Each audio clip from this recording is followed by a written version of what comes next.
Never before have we had greater face a complex, rapidly changing world. Think of it a moment. It is a world in which supersonic speeds are commonplace. It is a world that has seen the coming of the atomic bomb. It has seen the rise of the total state, the dictator, and the mass man. It is a world of new sensations, new excitements, new distractions. So much to be learned by so many in so little time. And I suppose you're here with no agenda, as per usual? On the contrary, I'm here for comics.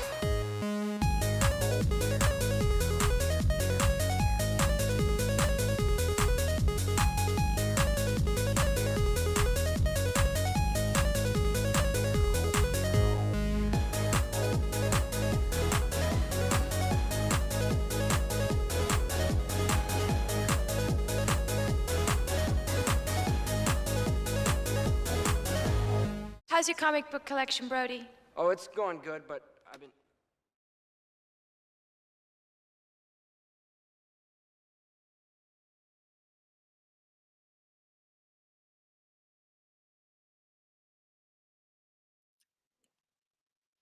Like shorts. Yeah.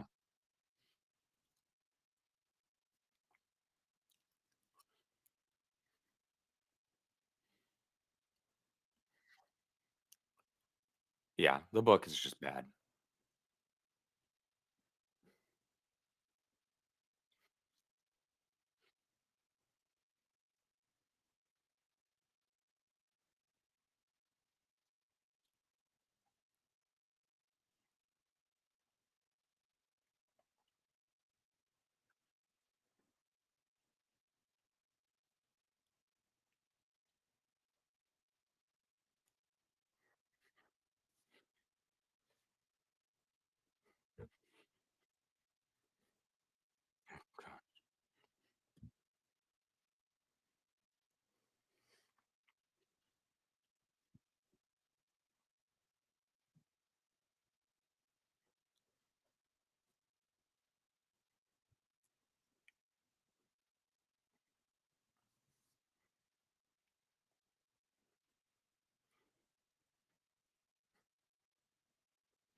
I am alive. My voice is trying to get there.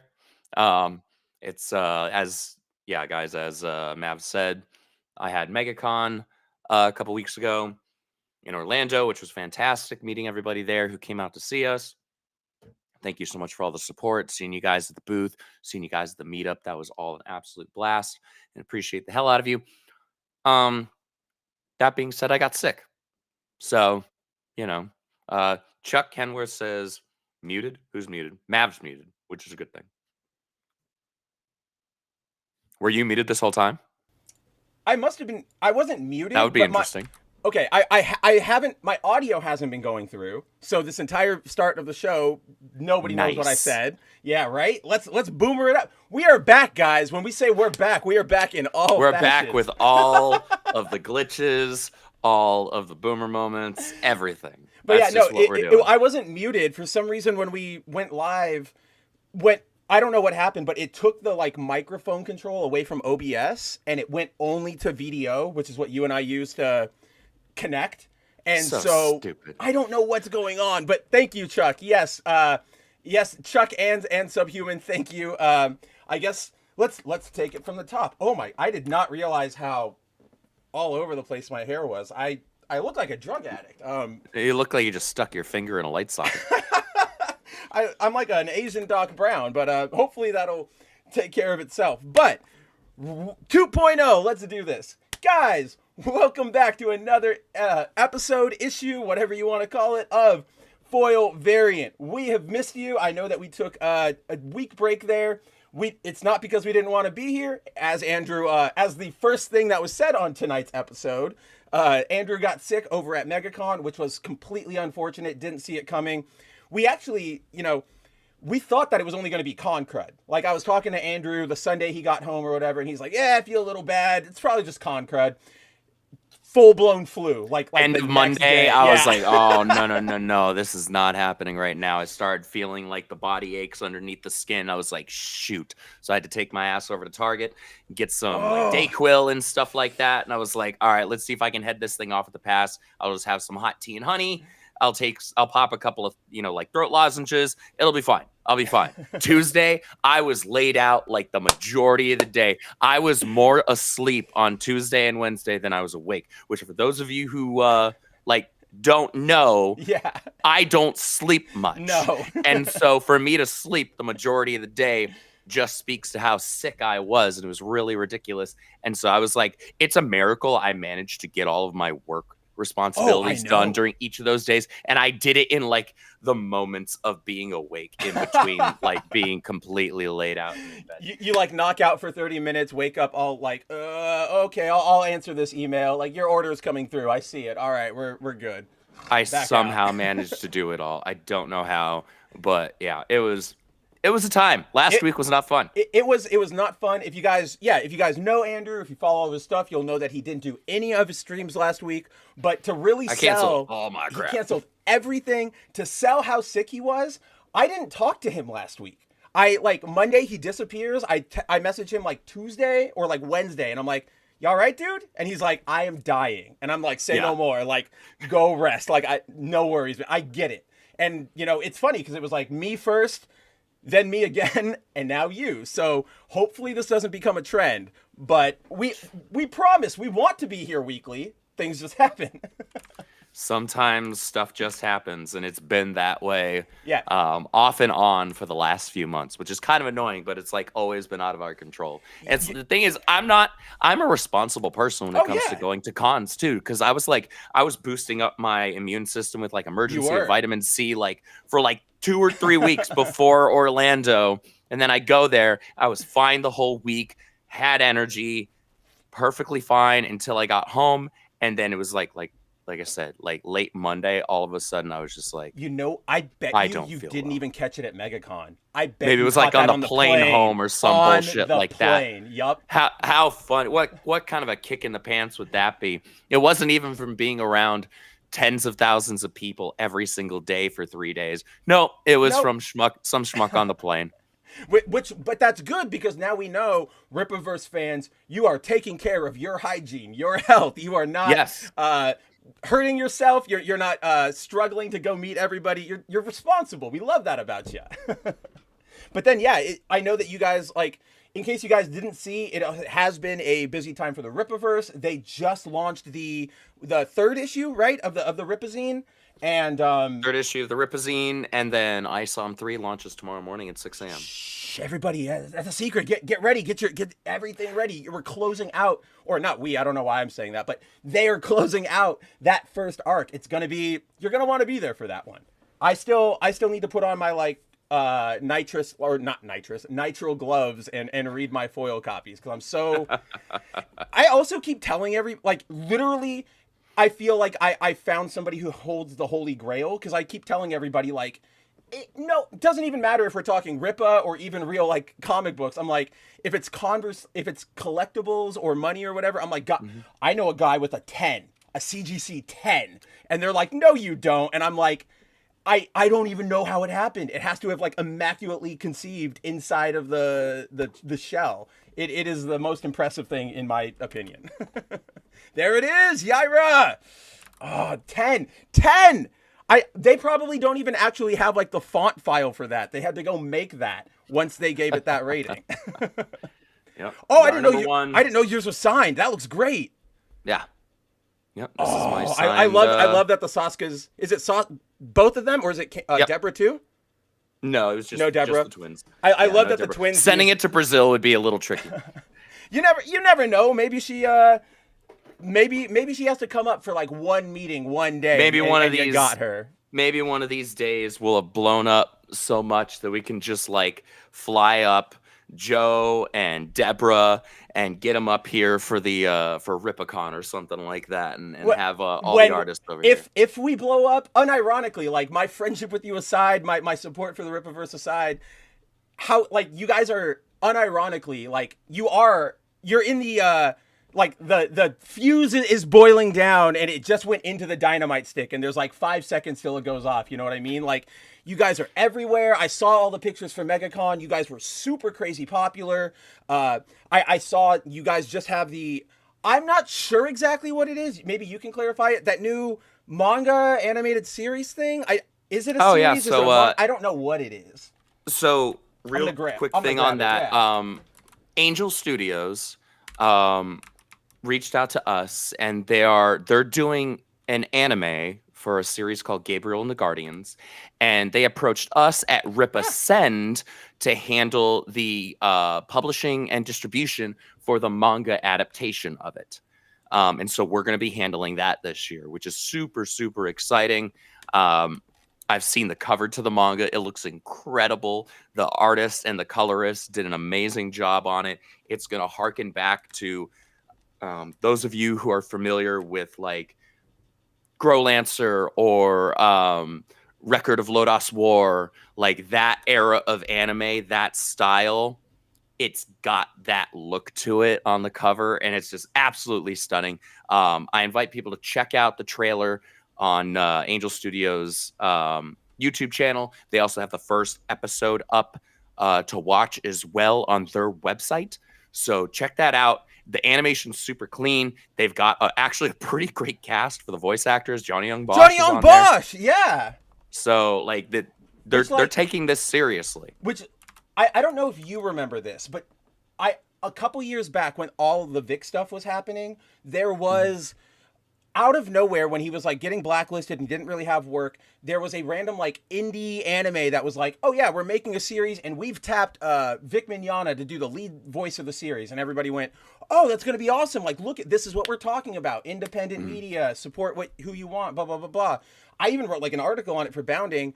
Turns out that it wasn't anything. Like, it was a complete scam. Like, it was one guy who just said it was happening, made some really basic like teaser animation that wasn't even like, not even like this or even anything like one clip of this. It was just like one character like standing there blinking, and it was like coming soon, and it was just this big. And then Vic was like, I've never heard of this. What the hell is everybody talking about? So it was just this big disappointing moment of just like, we all kind of got taken for a ride. But everybody was excited because they wanted to hear Vic voice something else. It was Vic voicing something else, and it was like official, like kind of like you guys made it, right? Like, or not you guys, but like it was an independent company getting a big name who had like weight behind it in this industry. So it was that sense of like, oh, kind of like Rippa, like, cool, we have alternatives. We don't have to deal with Crunchyroll or Funimation. And then it all pooped.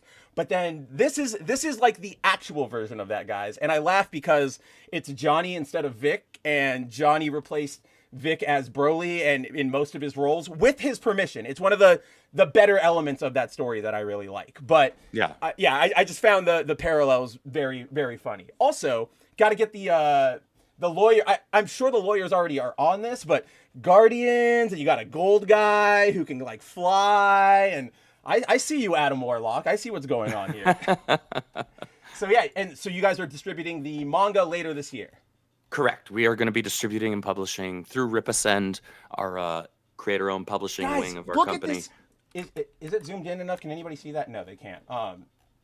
Look at this voice cast for this thing. You got Johnny Young Bosch, the freaking Black Ranger himself. Mm-hmm. Oh, whoa, that was so... I started hearing, like, thudding in my ears, and I was like, am I tapping something? Is Andrew hitting something?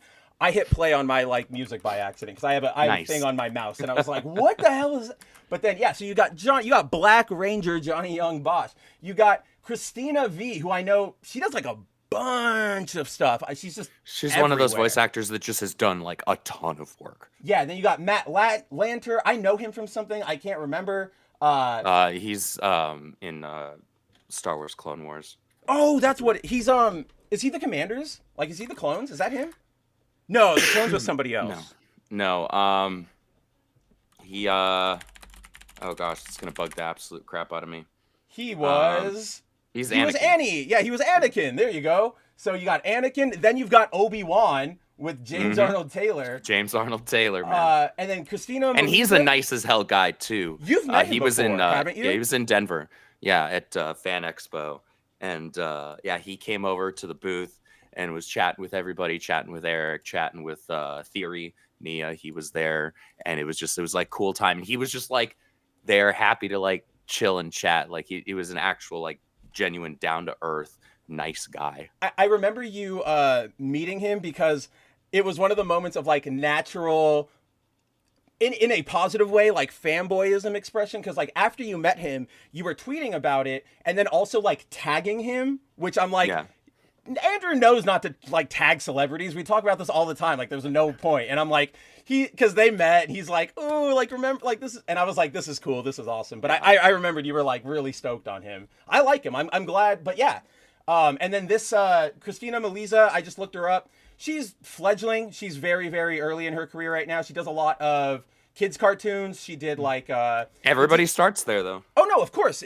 I am not degrading her at all. I'm just letting everybody know. You might not know her name because she's fledgling, but she does a lot of the like Lego DC stuff, the DC superhero girl. So she's a name. She's done some Pokemon, it looks like. So she's around. She's probably going to be the next the next generation. Again, not because I like her, but what's her name? The Monica Rial. You know, she's going to be everywhere. She's going to be like that. Right, where it's like she's actress. in everything. Yeah. That's all I mean. Not like a personality, just in terms of presence. Like she's going to be everywhere. Sakura Amita says, why did it move all the way over there? That was weird. I feel bad for Johnny, especially the Netflix DMC.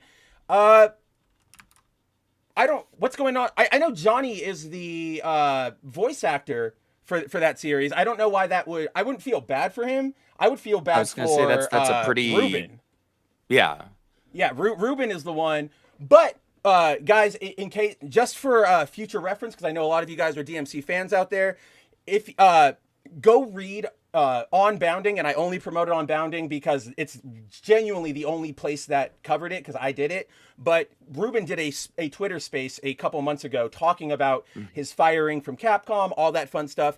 He is not actually out as the voice of Dante. When it came to the anime, there were scheduling things that like could not work out, and also weird rights issues. So he was like, don't want to deal with it. I've got other things. Go for it. Unfortunately, like that's as far as the games go, he's still very well may be in the role. And that's the only thing I was going to put an asterisk on is up until probably like a month ago, I knew that was the case, like, or not me, but like we all knew that was the case, even though a new game wasn't coming in, because the series director was like, yeah, I heard the cancel culture attempt. I said that was stupid. No, you're our Dante. Never going to change. But that guy just left. So up in the air. So it's up in the air. Yeah.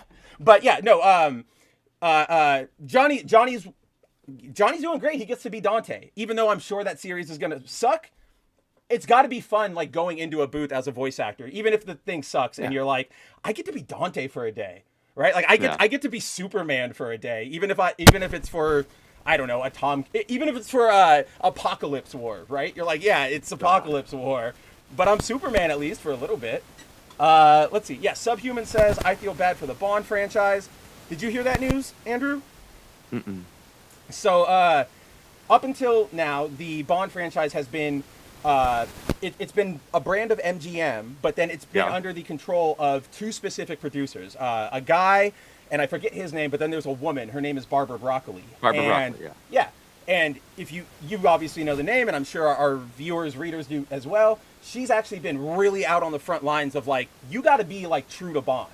She's like, I'm not doing gender swaps. I'm not doing any of that stuff. She said she like might consider Idris Elba, but that's not, you could tell she wasn't doing it for like a political thing. She was like, he's a good actor. If he does the role, we're going to get him or whatever. But unfortunately today, those two handed over complete creative control to Amazon. So. Oh no. Bond is now Oh, that's just a bad time. Dude, it is. Now I need to text Jeff and be like, I am so sorry, bro, because he's a massive. Oh, that was Bond literally fan. the first thing, even though I'm not close with Jeff, I don't really like talk to him, but I watch High Council because you're on it, and that was my first thought. I was like, the only person I know who's going to hate this more than the general public is going to be Jeff. Like, this is a disaster.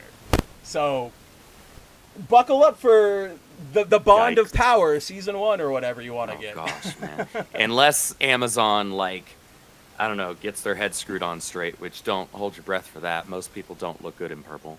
No. At least in terms of their skin. I've never heard that phrase. I actually really like that. But yeah, bad news for Bond. But luckily, we don't have to talk about Bond because this is a comic book show. And there is no current 007 book. I knew I just walked myself into a trap there, and now my joke doesn't work. But, we are back, guys. I'm really... You're hearing static. There was some there for a minute. Interesting. It's not there now, but there was for a few minutes. Okay. If you hear it, let me know, because I didn't hear anything. If I hear it come back, I'll let you know. Yeah. I trust you. So, we got you, Subhuman. But, my stupid joke aside, Andrew, you finally caught up on your comic book stack. How about we talk about some comic books? Let's talk about some comic books. All right. What did I have on my schedule? I wrote our outline, and now I don't even know what we're talking about. Oh, yeah. So, before we jump into genuine what happened with books this week, I want to run a couple news stories by you just to get your really quick thoughts on them. So the first one, Andrew, which I'm you know what it's going to be, even if I didn't tell you the outline, you know what I'm about to bring up, which is you're still hearing the static, says Subhuman. I'm not on my end. Okay, whatever you just did you touch your mic or something like that? I unplugged it. Oh, okay. Is it back now? Is it still happening? It sounds okay right now. What it's coming across is it sounds like the cable that is attached to either your headset or microphone or whatever is crackling and getting like twisted. You know that nope, sound. I 100% know. Okay. Yeah, because we've also known like I've said it over on Good Map Ugly. I need a new cable. Everything else is nice over here. Like I've got my new arm. I still just need to get a cable. I'll probably order one tonight. But yeah, it looks like Andrew's not hearing it. The cable's the cheapest part. It really is. Timon's not hearing it, but Subhuman is. So we'll try our best. I'll keep my eyes out on it. I'll keep my eyes on the levels and everything, and we will see how that goes. But back to our topic of the second. Andrew, how do you feel about Gwen Stacy being officially revived by a High Republic writer?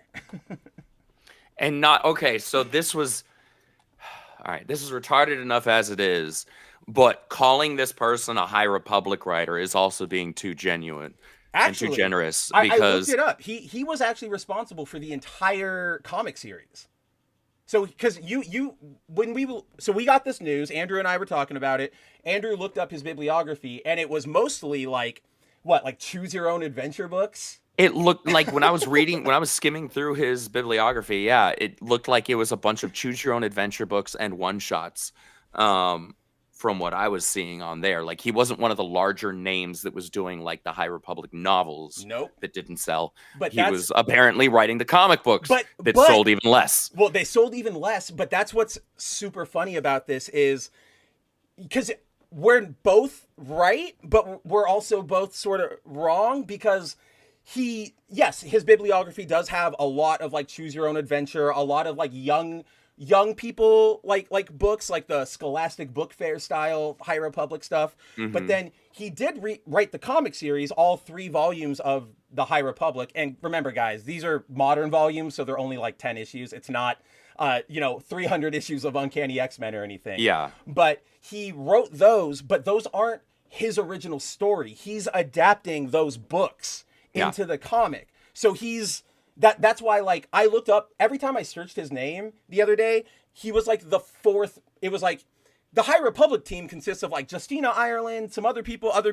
Charles Soule. Yeah, and then like Nickel, and then, what's his name? Cavan Scott was like the last one. And I was like, that's weird. Like, you guys actually include him, even though he's just doing choose your own adventure books. And then I found, you wrote the comic adaptations, which makes this even funnier because they couldn't get anybody in Marvel or like in the superhero Marvel side of Marvel Comics to touch this. They had to go to their other imprint. Yeah, it's just so the idea in itself again is retarded. Like, why are we doing this? Why are we bringing Gwen back? And not just Gwen, but 616 Gwen. You're letting some nobody bring back 616 Gwen Stacy unless they pull a modern comics, which is be like, oh, psych, it wasn't actually her at some point when they realize it's not going to sell. Or they, you know what? They could go pure Spider-Man, and this might be the only resolution where I'm okay a clone. with it. There you go. Yep. But we've already done that. I know. It would still be literally stupid, already but done I'm that. like, that at least that would be Spider-Man-y. Still bad. Yeah, I But mean, go I ahead, guess it would be on brand for bad Spider-Man stories too. Yeah.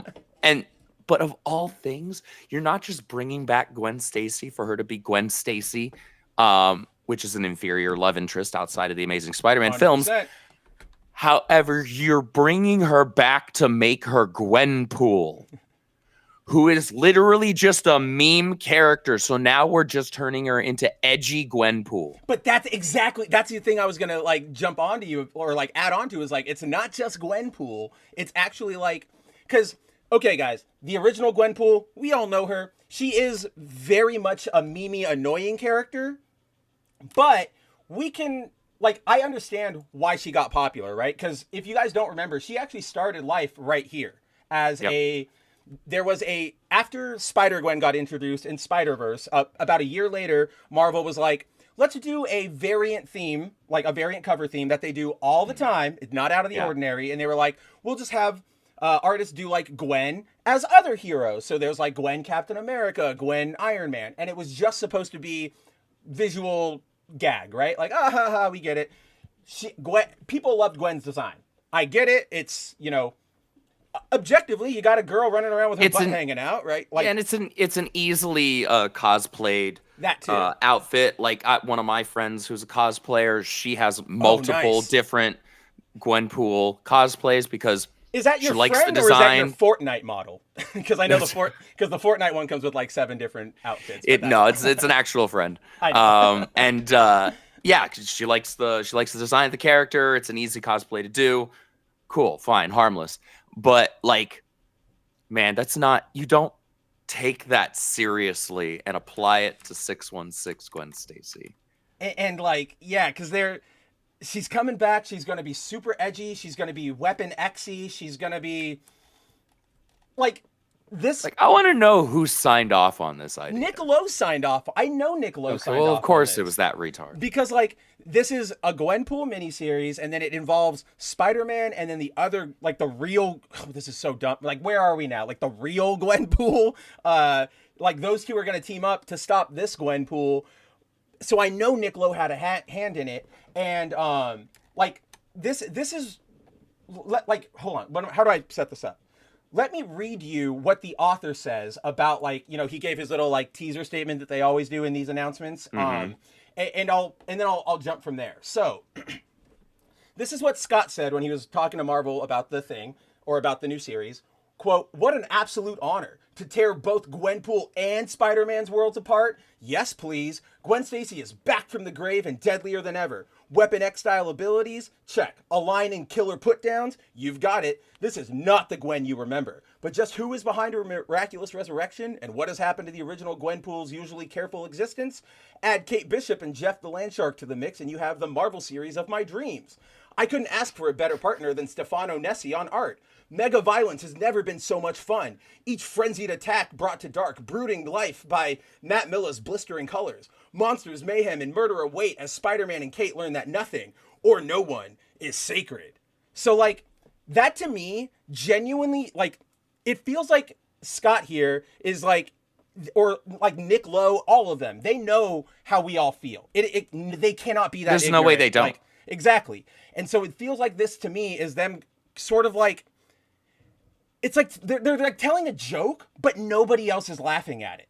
You know what I mean? They're like, huh, what if we just like went But they think really it's far? funny, so they're still going through with it and like hard selling it. Yeah. They're like, wouldn't it be so funny if we act like everybody hates Spider-Man? What would really push people over the edge?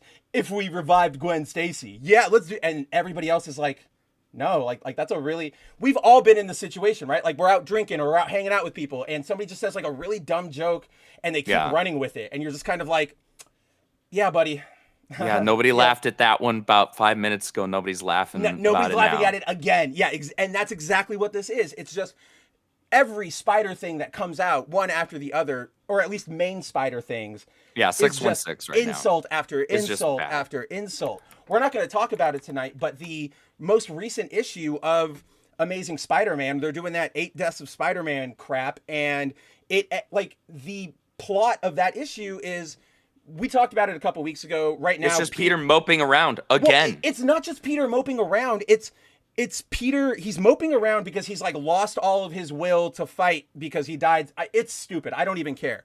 But he's moody, and then he's like hooking back up with Felicia, and then there's this whole bit in the middle where they just get into like a fight, or not him and Felicia, him and Mary Jane. Like, he's hooking up with Felicia. He goes to talk to MJ, and the two of them have this like big public draw. Like, it's so not who they are. They're like, oh man, It feels like just artificial drama because Nick Lowe hates the idea of the two of them. No, 100. It feels so. Yeah, it's artificial, and it's like them trying to convince you that, oh yeah, they shouldn't be together. There's real reasons for them not to talk, and it's just, who wants this? Nobody wants this. I even pointed out to you, I don't even think Marvel has a lot of confidence in this, because this is supposed to be a big event, not an event, but like a big happening and a #1 and a limited series. It has no foil cover, no Art Germ cover, no Peach Momoko cover, no Ryan Stegman cover. Like, it, they didn't put anybody on this. They didn't put any amount. You know who this is? That's Greg Land. That's who they got to do covers, is Greg Land. Yep. Right? Like so, there you go. That's all we needed to say about it. Let's see. So that's dumb. And then I also wanted to run really quick. I know you haven't been watching the series because it actually is really not that entertaining. It is really, really, really embarrassing. But the what's it called? The Friendly Neighborhood Spider-Man, that series. Yeah. So season 1 just ended yesterday. Spoiler alert. It reveals that not only is Peter Parker's dad still alive, but he's in prison. So he's basically just like the New 52 Barry Allen, literally like in prison for a crime he quote unquote didn't commit. But it turns out that version's Spider-Man, it's a time loop story. It's literally the lightning we were talking about a couple weeks ago with Flash, where like a portal opens up with a spider and the spider falls out of it and it bites Peter. And we just learned that portal is from the future where Oscorp is trying to replicate the spider. And then they accidentally tear that hole and that spider goes back in time and bites Peter.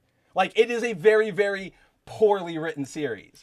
But I bring it up specifically because on the topic of Gwen, we did get the announcement that next season, Gwen Stacy herself is appearing, but not as Gwen, as Spider-Gwen. And I really just wanted to... This costume design. That's really all I wanted to run by you. Look, is like, I hate the idea of Spider-Gwen, but I will at least grant that concept artist that they made a banger design. Oh, Spider-Gwen's original design is incredible. Like, it is one of the guarantee. best costume designs of the last couple of decades. And they've just, which is, here's what's insane to me. They hit gold immediately, right? And then they've spent the last decade trying to top it or like make it unique, and it never works. Like, they add Chuck Taylor like Converse shoes to it, like kind of like here, and it's like, what happened to the ballet flats? That was, yeah, I like the ballet flats were a great part of the design, and it made more sense because it's like those are thin shoes that your feet could like stick to the wall and not big meaty soles. And then so I wanted to bring this up because this is just what, like, you have to intentionally go this hard to go this bad. Well, you have to, because every single design that I've seen for this show so far is just bad costume design after bad costume design. Oh, I mean, there's the whole... the only good costume is Spidey's, like, training suit, because it's the Future Foundation suit, like, 1-to-1. Yeah, but that's just literally the Future Foundation suit. That's exactly it. Which was already a good suit. Congratulations, you used something that was already good. It's not from you guys. The one good thing you guys have is from something else. And it's also not a Future Foundation suit. It's an Oscorp suit. Thank you very much. This series is really bad. Oscorp, yeah, this series, exactly, Timon. Super lame. Nick Lowe does hate Spider-Man in general. Marvel hates Spider-Man in general. Like, let's be very clear. It is not just... Because look at this. This is not Nick Lowe doesn't have anything to do with MCU, with the animation side, and yet they still. When was the last time we got a Spider-Man thing that was just Spider-Man? Like, Ultimate Spider-Man, unironically, is the only book or only piece of media where Pete's allowed to be Spider-Man. Everything else, spectacular, gotta have Miles. Core amazing, gotta have Miles and Spider-Boy. And it's just like, there's nothing unique about him anymore. You can't have Spider-Man, and it's just, yeah, Marvel, I don't know what is going on in their minds, but they've kind of just lost the plot. I think it's an element of like, oh, people aren't going to stop liking Spider-Man, so we can kind of do whatever we want. And it's like, I don't know, man. I'm genuinely getting to the point where... People won't stop liking Spider-Man, but what they will do is stop buying your new Spider-Man stuff.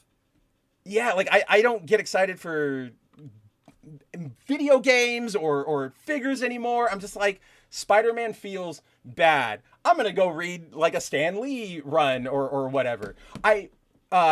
Writing that article about the initial tease of Gwen Stacy coming back, I had to go and get some images from those old... From the issue, the night Gwen Stacy died, like that trilogy of issues, that run, they are so good. They read so amazingly.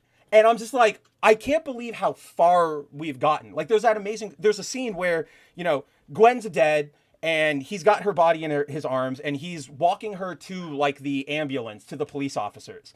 And the officers are like, Spider-Man, put her down or whatever. And he's like, you don't need to worry, officer. Like, she's dead. And Spider-Man killed her, and he's like standing there at the gurney, like mourning. And then he has this big flashback to all of their history. And then the cops go to be like, all right, son, I don't know what's going on, but we need to get her out of here, and you need to come with us. And Spider-Man just, wham, he like all power throws like 4 cops off of him. And he's like, leave me alone. And I'm just like, you don't see that anymore. Like Pete, remember when Pete used to be really, really angry? And that's probably something we all related to. Yeah. But yeah, it's we're so long past that. We're so far gone. It sucks. And enjoy your new Gwen Stacy, everybody. Not interested. I'm good. Not interested in the sweetheart. least. Hey, Mare, what's going on? Wait, where's Mare? I don't see her in the chat. She's oh yeah, I do. Yeah, I do. There she is, Mare. Why'd she go away so fast? I didn't need that. But instead of talking about more, quick run, because I do want to know. They just announced, or there is a rumor floating, that Emma Frost is about to get a new mini. What do you want to see out of that? Just quick hits. Do you have any, like, I want to see that story have absolutely nothing to do with the current crap that's going on in the X books. I want it to just be Emma Frost being a sassy, manipulative bitch. I can only... But in such a way where, you know, when somebody's like, you know, that person's sassy, you know, that person's a bit of a bitch, but like the way that they go about it is so like masterful that you're just kind of like, I guess I kind of got to respect it. And that's what Emma Frost is, or at least that's how she's supposed to be. I need to see that in the comics again, because I got to see a couple of very brief moments of it out of Exceptional so far, and that's it. The rest of the time, she's useless. She does nothing. She stands around and I kind of barks orders, or like she's not even showing herself to be a mentor or a trainer at all. This woman ran the X Mansion for years. Nope. Why does she feel like this is her first time teaching children? We will get into it, guys, but Exceptional X-Men, it came out this week. It is awful. It was awful. It's our breaking point. Like, there's not enough negative things I can say about it, or Andrew can say about it. But we will eventually get there. Hold on to your butts, because before we even start talking about any of that stuff, let's talk about something fun, something good. I pulled up the wrong page. Yes, or the wrong overlay. Yeah, let's talk about something that was enjoyable. At least I thought this so. This book was actually good. Yes, that's what I was saying. Guys, pretty much anything symbiote related lately has been really, really dang good, outside of the occasional stinkers we saw in Venom War when we were going through that. All new Venom has been great. We'll get into Eddie Brock. That was actually surprising. And it's such a stark contrast to what we're getting in Amazing or anywhere else. Yeah, like So, all the decent effort is being put into the symbiote stuff right now, and Ultimate, and then yeah. no effort being put into the 616 Spider-Man stuff. Yeah, 616 Spider-Man at this point is just a bunch of kids like wiping their butts with poo and going, "Isn't that funny?" And we're going, "It's really not." Like it's Like really Dylan is a not. fantastic character. Dylan is amazing. MJ is amazing. Venom himself is amazing. What's his name? The Trapster. Like surprisingly, I'm like, He was kind of fun. fine. Yeah. Yeah. Like, Yeah. This book is so far so good. So, quick recap, as you guys all remember, in the aftermath of Venom War, Dylan, Brock, and the Venom symbiote split up. The Venom symbiote is currently attached to a mystery individual. We don't know who it is. Marvel is trying to tease that it's either Madam Mask, Luke Cage, Robbie Robertson, or Rick Jones.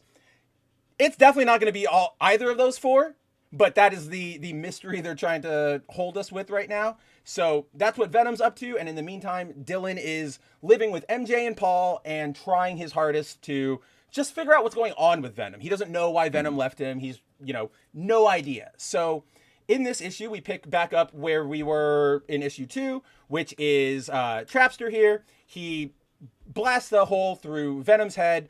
And if you guys remember, that's how we determined that, because we had questions at the end of that last issue, which was Dylan saying, "Okay, so it's not Luke Cage," and we're like, "Well, wait, what are you seeing that is telling you it's for sure not Luke Cage?" We find that out here in the first couple of pages. If you guys remember, what happened was Trapster just shoots him and it blows that hole, and then we see that big hole as Venom standing there with, and Dylan goes, "It's not Luke," and Andrew and I went, "What? Like, how do you get that? Luke's bulletproof. How would you know?" I will give Ewing credit. Like, even though it's not like I wouldn't have given it to him or anything, but like he delivered. He was like, "Oh, it's because you're shorter. If you were Cage, you wouldn't have had to warp your head like that. You would have just let it ping off." And I was like, "Oh, all right, that's actually pretty good. I'll give you guys that." So So then this conflict keeps going. I'm really liking. I know it's a little goofy, but I really like the different powers this Venom is manifesting. Like we saw when he eats the bomb in the first issue and he like blows up really funny. big. And then here he's just like out of nowhere, he's like arm cannons and they're his own new impact webbing. And I was like, when I read that, I was like, Mav will like that. Yep. I went, "Oh, somebody remembers." I went, "Yes, Ben lives." But so we have this pretty cool fight scene. Yeah, his name's Chasm. Yeah. Oh my God. I'm starting to see cosplays on my timeline, like Marvel Rivals cosplays, and they're all Chasm, and I'm going to lose my fucking mind. Like that's bad. That's all bad. I keep going into matches, and I'm like, "Oh, they have a Spider-Man. He's doing really good. Eventually, I'll see him and I'll take him out." It's Chasm, and I just get irrationally mad. Like you can ask the people I play with. They're like, if a Chasm's on the field, Mav is useless. Like he has to switch to a healer, otherwise he's just gonna get like really pissed off. So so Venom takes on the AIM goons, ends up beating them. Nothing too out of the ordinary. Just there's some cool looking panels here. Sure. There's some great paneling. There's some great art, some great action. Did you notice this where he gets like a little armory? Like when he pops out right here, I was like, "Ooh, that's interesting." Like haven't seen that yet. But and there's also some really good, like I would almost say classic style MCU banter where it's like a casual type thing that's not over the top, but for example, where it was right here a second ago, I saw it. So this guy right here, he's shooting at Venom and he realizes like, he's like, "I gotta up the power level on the gun," and he ups it up and he shoots it, and Venom hits it with webbing and it starts to like backload on him. And his partner's like, "No, don't worry. Even though it's backloading, you can cycle it. You can do this thing." Yeah, he gives him this explanation, but it takes too long to do the explanation. It's super long compared to actually doing the thing. So it ends up blowing up on him. And then, so Venom goes like, "Oh, maybe next time build a safety that doesn't like, or what is it? Takes less time to do than to say." And then the AIM guy's like, "Thanks for the feedback." It's MCU-y without being that like over the top. This is undercutting everything. I smiled at it. It wasn't like I wasn't like cracking up, but I was like, I think I've told you this, but this all new Venom really has a lot of Spider-Man in him. Like he's very quippy. He's more agile. He's less straight brute force. So Who could it be? Well, I have no idea. he even remarks during his chat with Dylan here. Which is so good. He remarks like, "That's the Spider-Man in me." Oh right? yeah. Sorry, it's the Spider-Man in me. Oh, because he makes a joke, and Dylan's like, "Do you think this is all a joke?" And he's like, "Yeah, sorry, that's the Spider-Man in me." But yeah, so Venom discovers Dylan is on the scene because he hears Dylan get hurt during that explosion, which I thought was a neat little detail because it is all he hears is this little like "ow" from Dylan, which nobody else would have known, but it's Dylan. But he knows. Because they have that bond. So we have the first sort of conversation between the all new Venom and Eddie and Dylan. And honestly, I really liked this moment because how it plays out is Eddie, or why do I keep calling him Eddie? Dylan is very much, kind of playing like the scolding parent, but like the scolding child. Like, where were you? Like, how could you leave me? Like, what are you doing? I'm scared. I'm alone. Like, what is happening? And you get this moment out of Venom that feels very father-like. Like, he's very much like, like, you're right. We're doing our best, but I know we're like failing, but I never abandoned you. Like, I made sure you were with somebody safe. I want to come back to you, but you need to trust me, right? Like, it felt really heavy. Like, I felt really emotional after it because even Dylan can't like go, he has no argument against it, right? Like, even Dylan knows, like, you're right. Like, where we are right now, we need to be separate. You need to figure this out, but he still doesn't like it. But then you get that hug. And then, like, it's nobody's fault. It's just how it is, but it doesn't mean I love you any less. I was like, wow. Like, we don't get these kind of we talk about this all the time, right? Like, we don't get good families or good relationships anymore. So seeing this, I'm just like, that's incredible. Like, this is what we should be seeing more of. I want to see more of this, not more of MJ and Peter fighting. You know what I mean? Yeah. No, absolutely. So then from that amazing, like, emotional connection moment, we get Madame Mask showing up. She basically just kind of shows up. She really, I don't even remember what she's doing there. I think she's... It was just to drive the plot forward and show us that, yes, it's not Madame Mask either underneath the symbiote. That's all it served. That's the purpose that it served. No, she literally shows up and she's like, I just wanted to check who was under there. And then they fight for a second and then it's over. Like, so Madame Mask is out, Luke Cage is out. And again, you and I have never been a believer that it's going to be any of these guys. So it's all a smokescreen. It's a misdirect. It's all a smokescreen. So I have no investment in the mystery. I'm just like, okay. I actually, unless it's somebody extremely stupid or extremely cool, I don't actually care who's under there right now. I really don't either. At least out of the people that they're positing it might be, which I don't think it's going to be any of them. Because right now I'm just enjoying like the story that's happening. I'm enjoying the banter. Like, the mystery part is like the least interesting part of the story. I literally, everything else around it is more interesting. I only care about the mystery because I want it to resolve already so we can just get past it. Because I'm like, let's just hurry up, get past this, get Dylan back in the suit, and then let's all continue on with our lives. Let's have a nice moment where, I don't know, maybe he slaps the shit out of Paul. That'd be great. Or like, it doesn't even have to be something incredibly violent. Like, make it somewhat trickstery or prank like, right? Something where, I don't know, like he sits on a symbiote spike or something like that. Like, I don't know, whatever it is, something funny that just like leaves you with, yes, he got one more over on want Paul, like, even though it's not Dylan related, I want Paul to end up with Gwenpool, like the new one. So then MJ is single and Peter can just go with it. Put all the bad decisions, just let them go make their own bad decision let life. All of the bad decisions rot over in that corner and live together. It's in issue 5 of Gwenpool, I wanted to end with Paul being like, I love you, I realize this. And then good Norman Osborn goes, why don't we all go to Cuba and start a new life? And they all just leave us alone and then Spider-Boy says, can I come too? And we all go, sure, get the hell out of my face. And we're done. Like, go away. Just get rid of all the bad ideas. Mystery, whatever. I think you and I are probably the most looking forward to whatever Dylan is going to look like again when he eventually gets the symbiote back, because we're pretty sure that's I'd like it to be I'd like it to be a blend of that one, the look that he has with the long hair and like the half face mask, but incorporate the gold and all of that. Because Gotta have the that was chains. like Gotta that have was- the chains. Yes, gotta have the chains. The gold, like I don't see why the gold would go away at No this way. point because it was literally a deliberate upgrade, right? That Dylan himself technically got. Yes. Like, old man Dylan went to Loki and technically got that. So Yeah, that it's was an all- intentional thing. It's right? all Dylan, all 24/7. So we talk about this a lot because this is what we do in our free time. But I just don't want it to be another white symbiote, or let me rephrase that, like a black symbiote with a white symbol. I don't want that again. Like that look belongs to Eddie. That look belongs to Eddie, and I think you've also Or done Peter.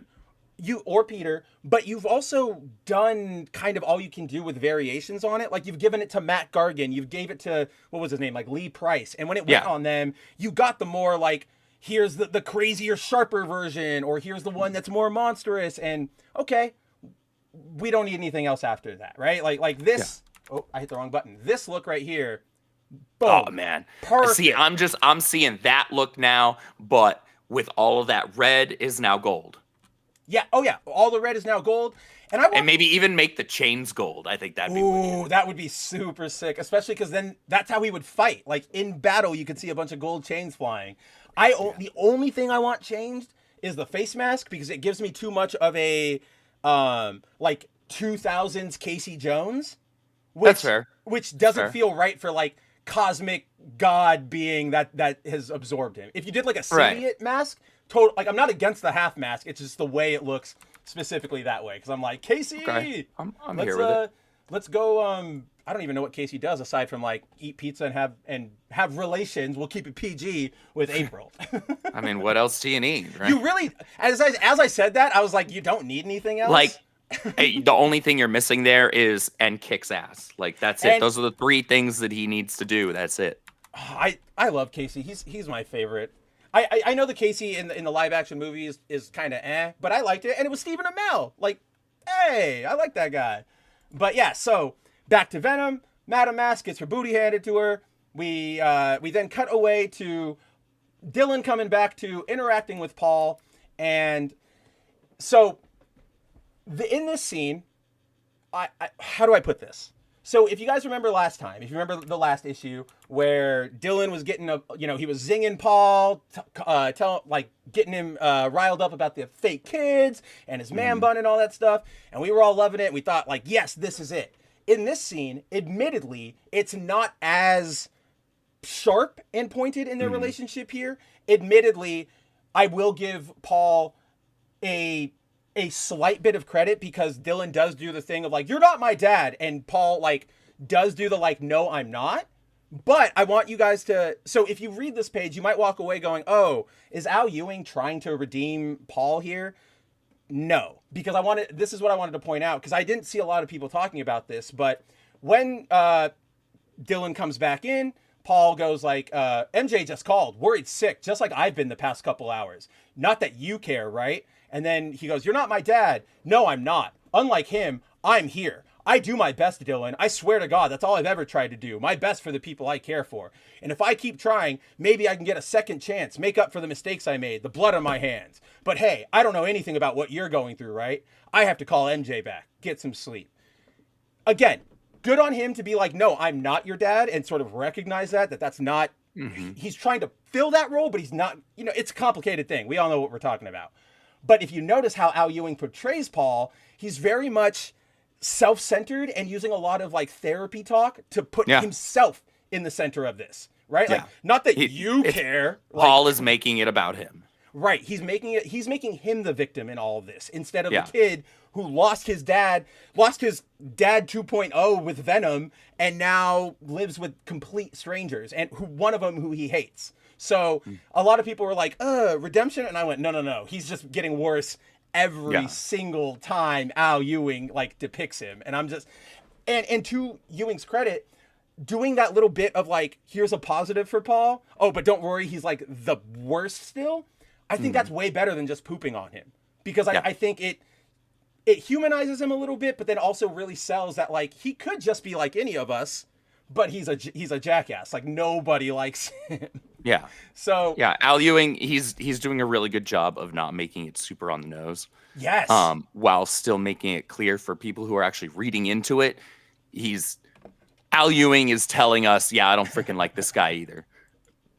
this is very much this is like the liberal feminist guy who's always he's basically a male feminist is what we're looking at here.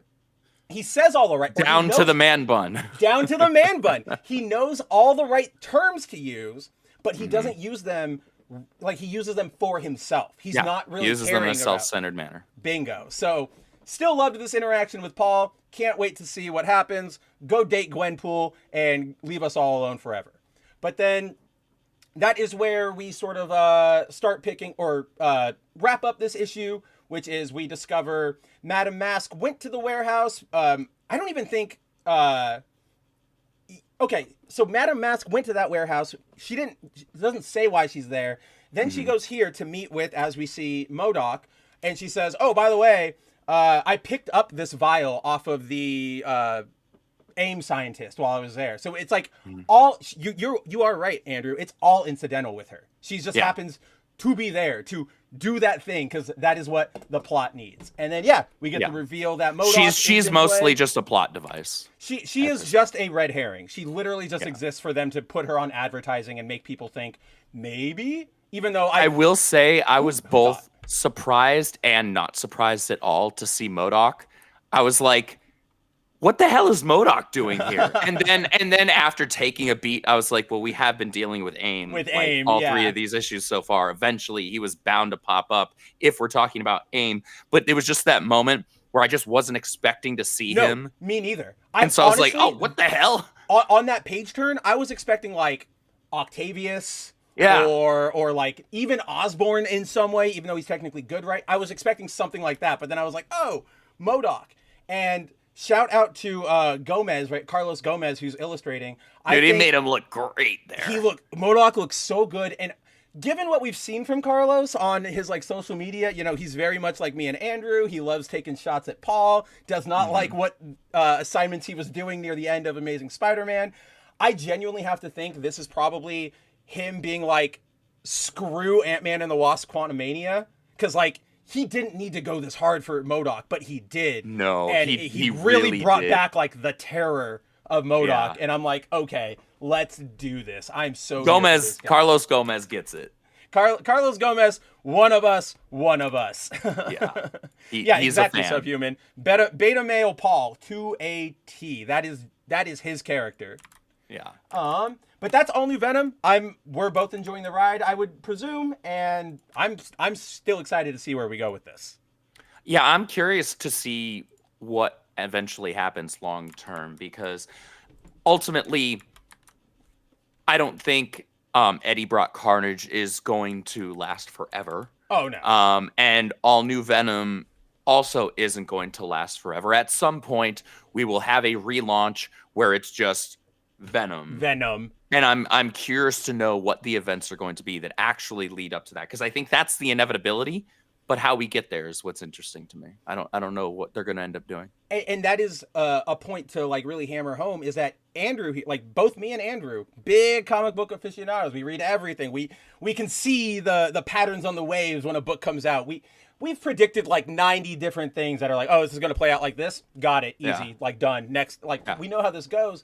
But admittedly, the symbiote team is kind of really handling everything so well that I'm with you. I don't know how we're going to get to that They're point. doing a good enough job with the storytelling to where they're keeping it unpredictable enough, because I think, like I said, and I called this, I think after issue 1 of this series, or even before then, I think, honestly, it was like when we were talking about when they had done like the tease for all new Venom, where they had billed it as it's one of these 4 characters. And I remember telling you on stream, I was like, it's none of them. I was like, watch that be a complete red herring. They're really just using that as a smokescreen and as a diversion. It's gonna be somebody completely different that's not listed. It's gonna be somebody unexpected, and they'll hopefully do something cool with it. But aside from like, I'm pretty confident about that being the case. Yeah. I still don't know what they're actually going to do. So I'm confident that that's not what they're doing, with it being one of the four. But I just, beyond that, I don't know. I have no idea. And I'm curious to find out. And with the creative teams we're talking about, so Al Ewing here, and we'll get into Eddie Brock Carnage next, which is Charles Soule.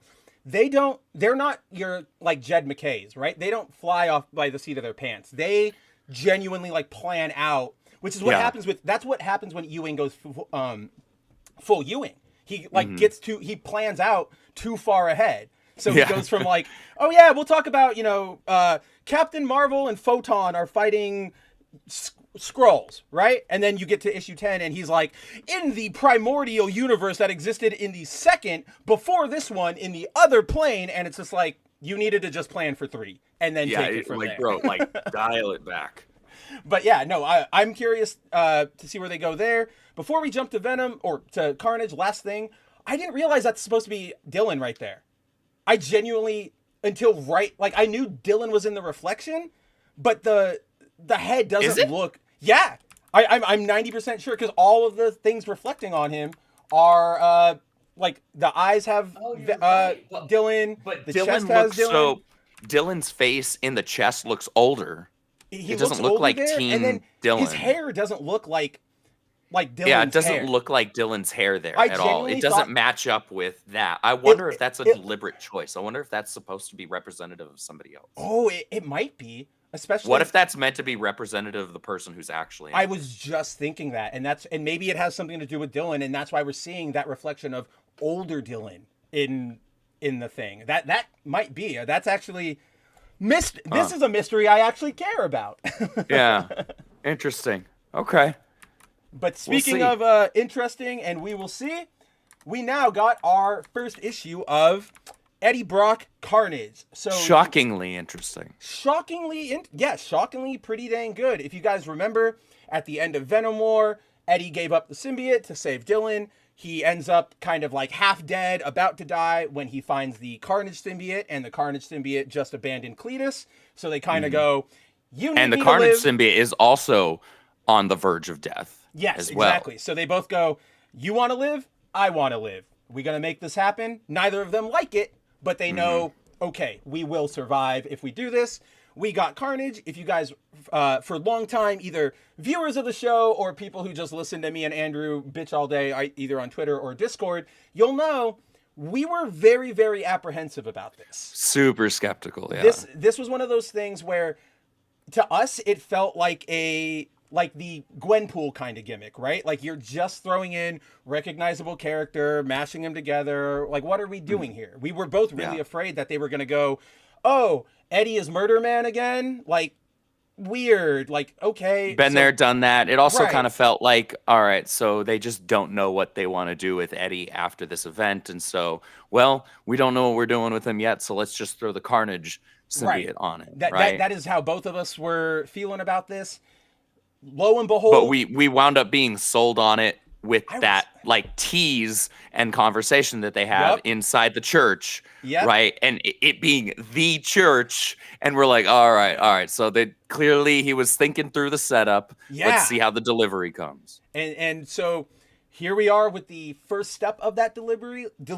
And admittedly, I really enjoyed this book. I might even say this and All New Venom for last week are my for my top books of that week, because this one, I think a lot of it is the fact that I was so surprised. Like to be able to do that in this modern comic ecosystem, we don't get that a lot.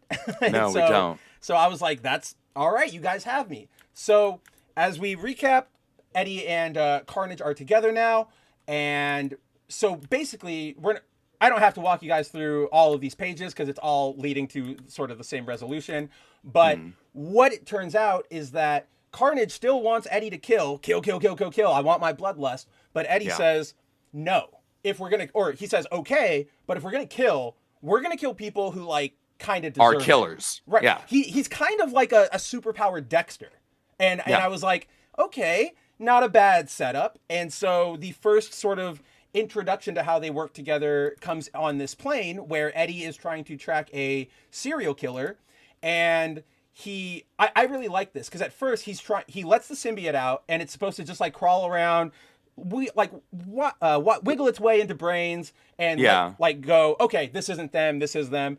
But Eddie was like, I have no idea where they are, and Carnage was like, I'm done with you. I'm not waiting for you to deal with this. So then this happens and he just hits everybody in the plane at once, and I was like, wow, that's nuts. And then we get a genuine cool shock moment where Carnage and Eddie are like, it's not any of them. Oh my God, the serial killer is the pilot of the plane. Because that's the only place on the plane where they weren't able to reach. Yeah. So he goes to confront the pilot. I actually really, I liked this little interaction. I know it was humorous, but I thought the humor worked where an air marshal so Eddie stands up, he rips the door off. He's like, I'm coming for you. An air marshal is actually on the plane and stands up and like, hands on the ground. For our non-American viewers out there, post 9/11, I don't know what government agency it was, but we assigned air marshals, like armed air marshals, onto every flight because we were just super afraid that something might happen again. Over the years, we've obviously relaxed that. They're not on every flight, but as I think it's Carnage or Eddie, somebody says it, they're on like 1 in 100. It's completely random, and that is sort of the point, so that you can't plan around them. You know what I mean? Yeah. So I thought it was funny where like both of them are like, oh no, this is the thing where Eddie's like, great, what are the damn odds? They only put a marshal on 1 in every 100 flights. And then Carnage is like... Carnage goes, well, that's 1%. Yeah, it is depressing. Why did I get matched up with an idiot, right? Yeah, and I was just like, I'm really liking this like buddy cop dynamic they've got going on. But then, so Eddie does his thing. He goes to confront the serial killer. The serial killer kills his co-pilot. Starts like taking the plane down. We get this amazing shot of that splash of he's just shredding him into smithereens. Like it's even for like a comic book, this feels Red Band genuinely. Like this would be in Wolverine Red Band, and I'm surprised. Well, I think if there was more visceral blood there, because it's a lot of dismemberment there, but there's not a lot of blood that we're seeing. If it was a lot more blood, then I think, this would have been a Red Band. And they're also sort of like dodging it because they make the blood black and they make it wiry like a symbiote. So you can like, I think you're totally right. Yeah, 100%. They're doing visual tricks there. Yeah, good visual tricks. I think they're trying to avoid having to rate it for older teens. Oh, 1,000%. Because, and again, it's also like this is an experimental sort of book, right? Like they've never done Eddie and Carnage. So they can't risk like Wolverine's Revenge. You can do that because it's Wolverine. He's gonna sell. Yeah. Or Blade. Blade's got a Red Band right now. There are more violent Wolverine books than Wolverine's Revenge. There really and there have been for a really long time. Dude, that famous shot of him. I forget what issue or storyline, but like when he's in the sewer and he's just like cut up a bunch of It's the bad guys with like the fate, like the masks that are like blank faces and then like the black. Yeah. Yeah, you know who I'm talking about. And he just like slices up a bunch of them and he's like, now I'm coming for you. And that's like the last page and he's just blood soaked. No, you're totally right. There are Wolverine can get way more violent than Revenge.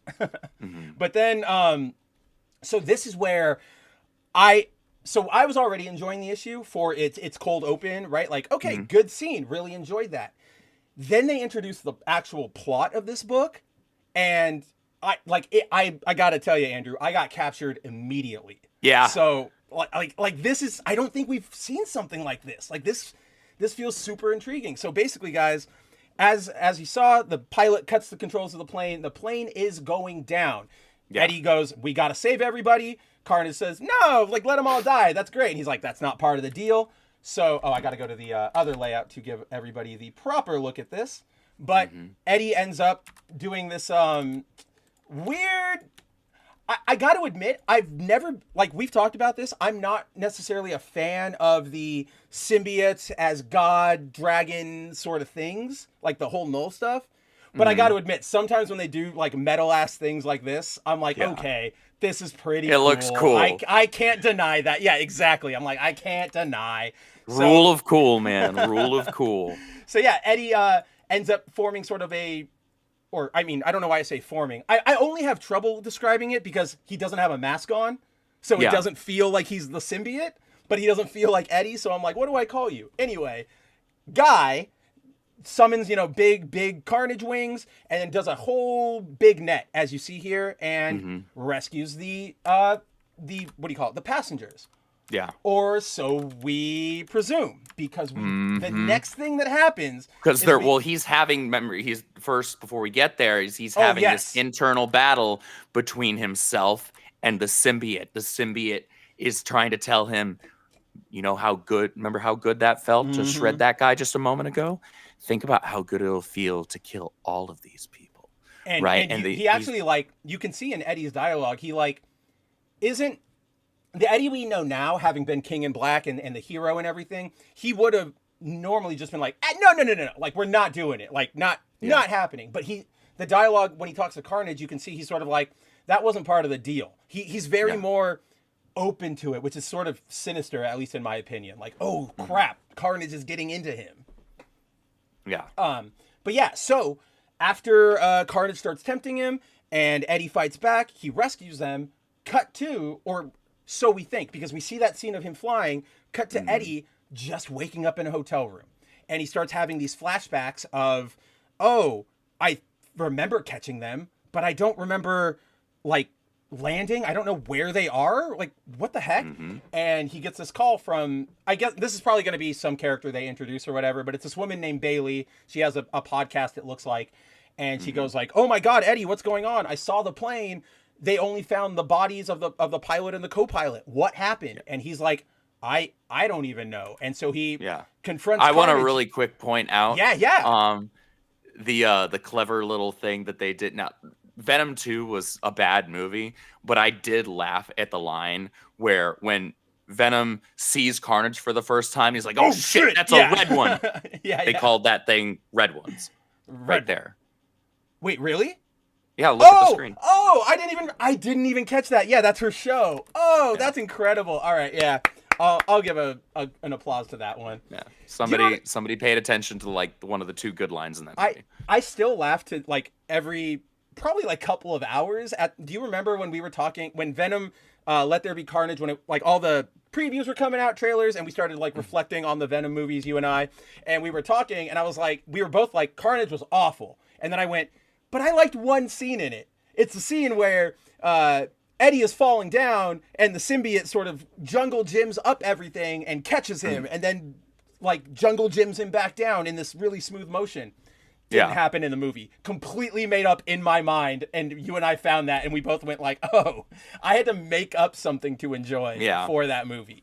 But then, so Eddie goes to confront Carnage, and this is where we discover Carnage will not tell him. Carnage knows what happens with all the people, will not tell Eddie. Just straight up refuses. Just no. And then it's pretty great because he goes, tell me and then Carnage goes, or what? What are you going to do? And they eventually come to this agreement where Carnage is like, if you want me gone, you're going to have to help me. You're going to have to help me get out of here. But I'm not just going to leave. We're going to have to do this on my own terms. And so he goes, fine, if you want to host, what do you want to do? Whatever. And so I won't kill innocents, but I'll help you find whatever host you want. And so Carnage goes, yeah, all right, good. Help me with this. And he gives, these are his potential hosts. And I don't think he's actually going to, attach to the Silver Surfer or Galactus or Jean Grey. Yeah, or Hela. But I liked it because it's Carnage. Of course this crazy guy is going to say, get me Galactus. I want to be attached to Galactus. I totally get that 100%. But then the more realistic candidates, we've got Bullseye, Bushwhacker, Elektra, and Fool Killer. I genuinely couldn't tell you where this plot point's going to go. I kind of don't think it's going to work. It seems I think it's another misdirect. That's what I'm getting at. Yeah, I think they're going to go after these guys, but it won't take, or they'll find a reason that Eddie and Carnage need to stay together. But that's how we close out. Great cold open action moment, set piece, great underlying plot. And I'm genuinely excited to see where this book goes, especially considering how low our expectations were for it. Expectations were not subterranean, but they weren't far off because it was just the premise itself didn't interest us.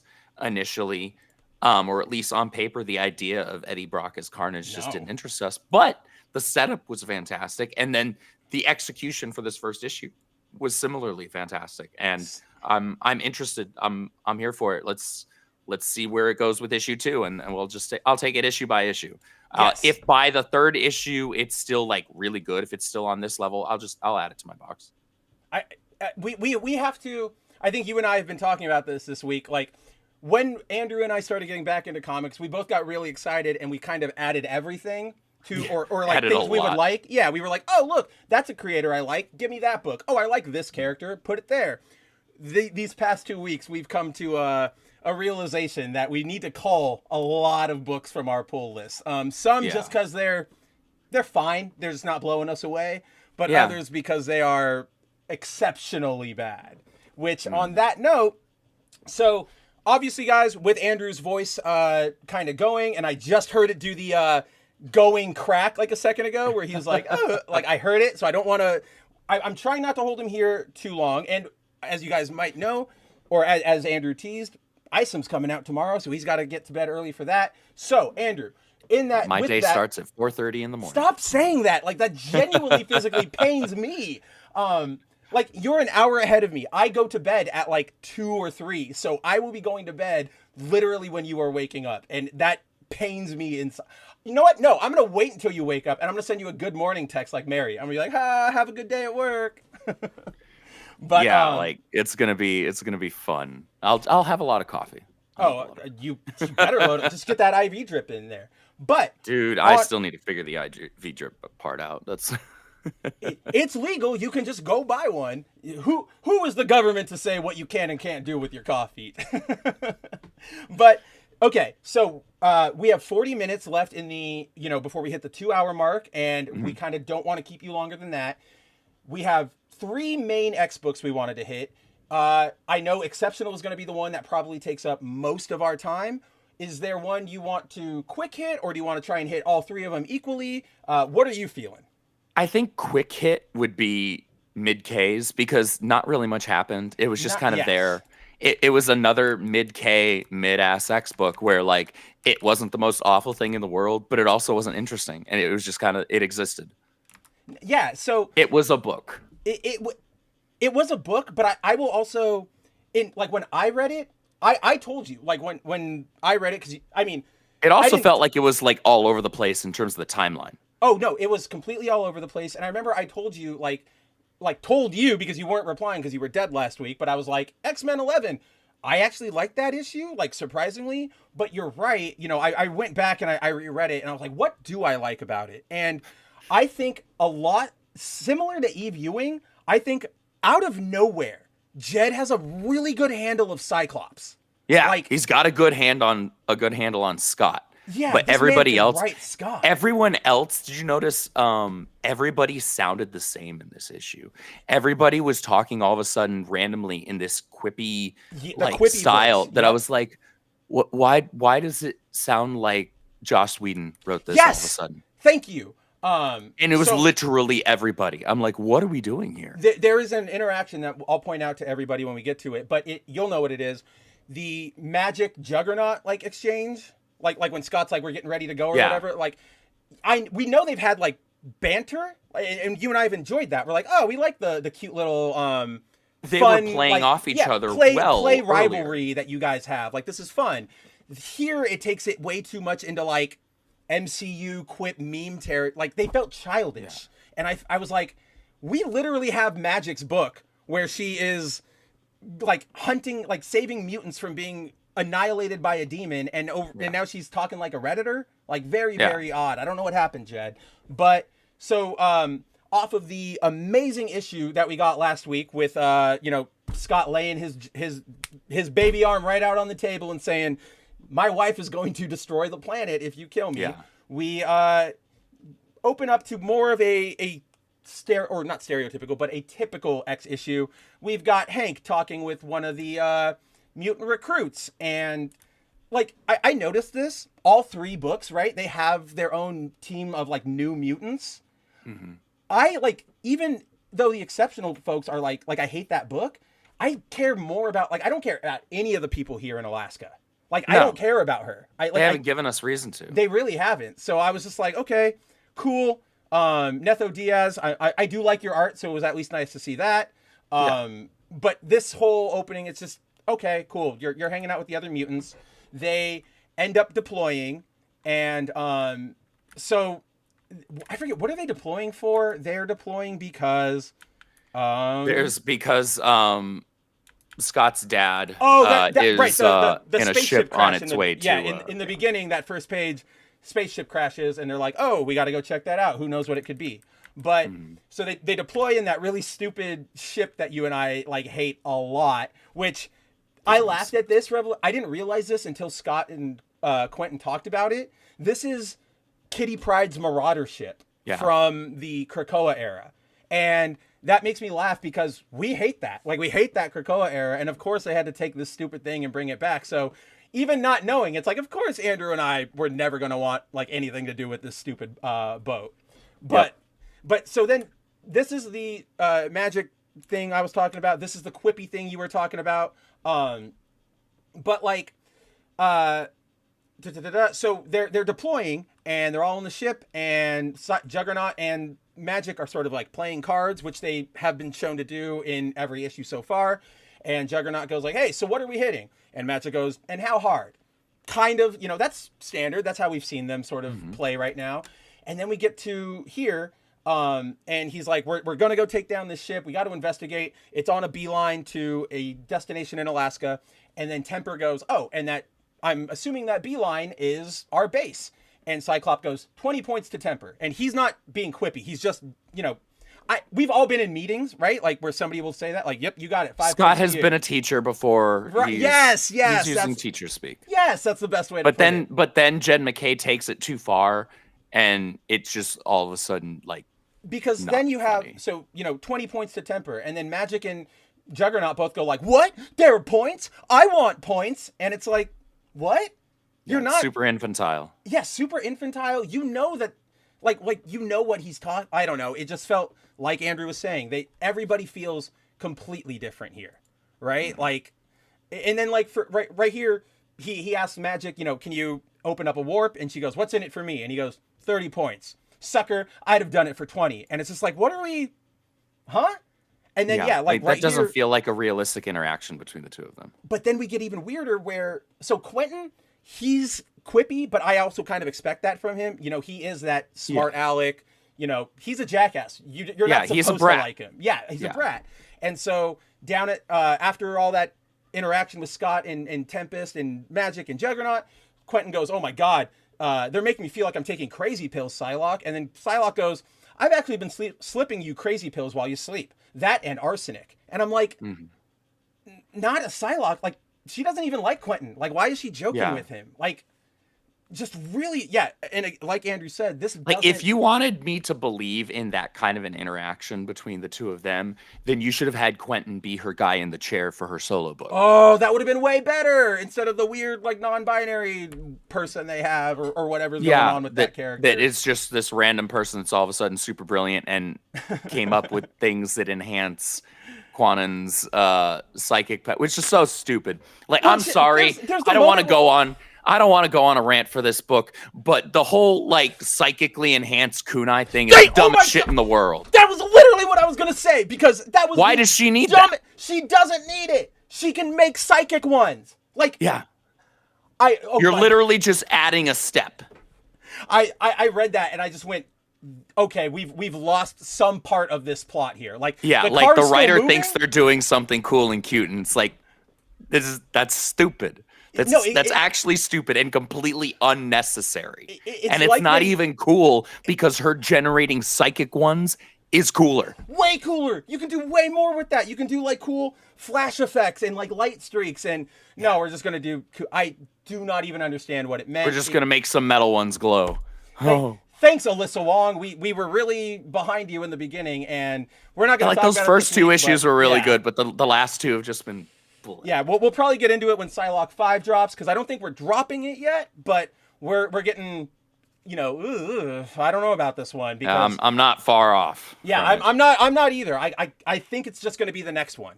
I got to see what they do there. But yeah, back to X-Men. So from there, they catch up. They find out the person who touched down was Corsair.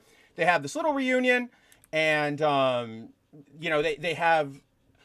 I actually kind of liked this because it was continuity, and I feel like Marvel doesn't really like to do that anymore. Which is, Corsair and Magic did get into like a scuffle, like 6 years ago, and they never resolved it. So then Jed resolves it here with just a punch. This actually works. Like, this is all you really needed from it. I actually like that second panel where, like, oh, dude, it's so good. Magic is reaching around Scott to pop Corsair in the mouth, and I'm like, that's cool. She's reaching around Scott to pop Corsair, but I also like that from, like, because all Scott says is, like, damn it, Magic, and then you can see him getting in the way, but he doesn't stop her, and you can tell it's like, I know my dad deserves a slug, yeah, but I also whatever this know is, that he I'm probably supposed to deserves. be responsible, but yeah, okay, he deserves that slug. But yeah, so we get Corsair. They go, what's going on? And he says, I had to come here. I have problems. Like, I'm being pursued. They're coming for, well, he doesn't say, he just says, I'm being pursued.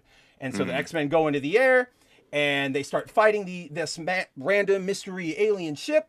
Magic teleports them inside to, this is actually a pretty cool art panel. I won't lie. Netho Diaz, you're killing it here. But no, good work. Like, the art in this issue is really good. And like, I love this very anime like drop in right here with like, Scott's that's a cool shot of Scott. I loved it. So they teleport into the ship. They're like, get the Summers creature, and Scott goes, you'll have to settle for a different Summers, and raise hell. And they go in and they're fighting, and we get the last. This is where I really liked the book.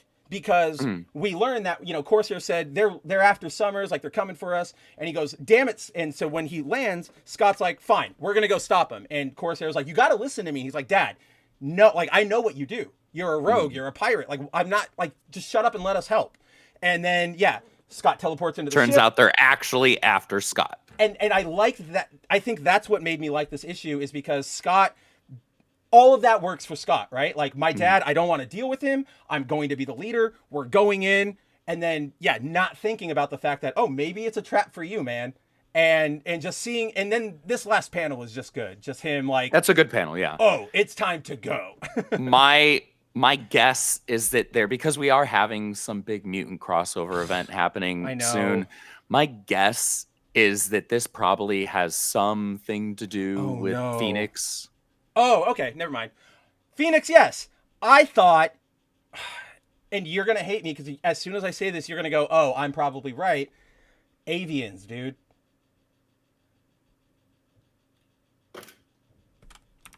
Good night, everybody. That's the last episode of Foil Variant. We will not be reading any more comic books. We will see you never. Andrew is quitting the RIPPAVERSE because comic books are over. And good night. We will see you for Thunderbolt's premiere. This is now the MCU variant.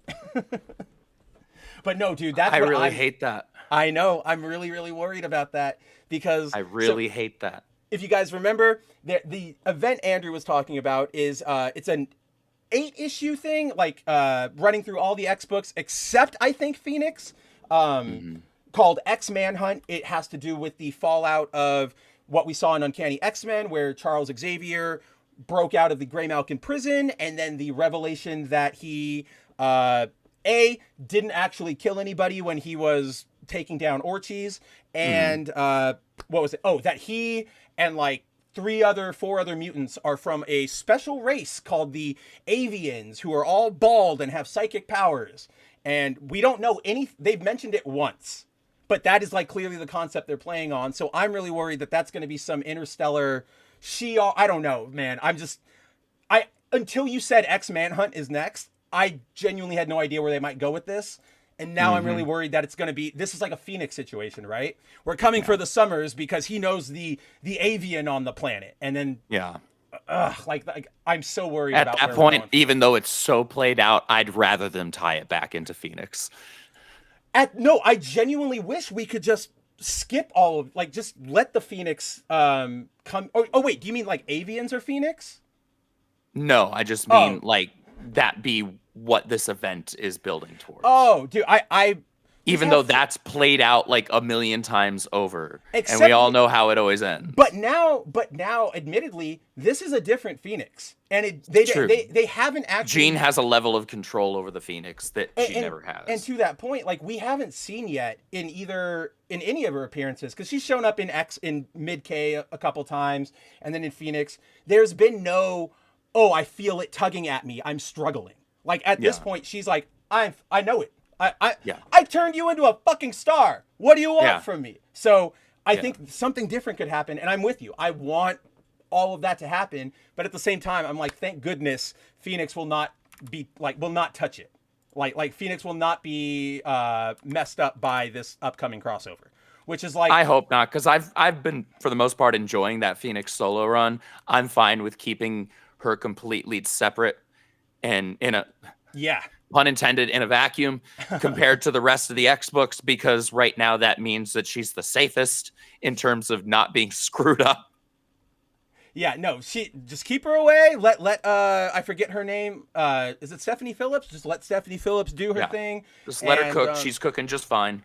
I obviously we won't hit it, but I wanted to, on that note of Phoenix, remember how we were like, why, when at the end of, I think it's 7, when she summons help, and we're like, why was it just Sif, Captain Marvel, and Rocket Raccoon? Like, you know the world.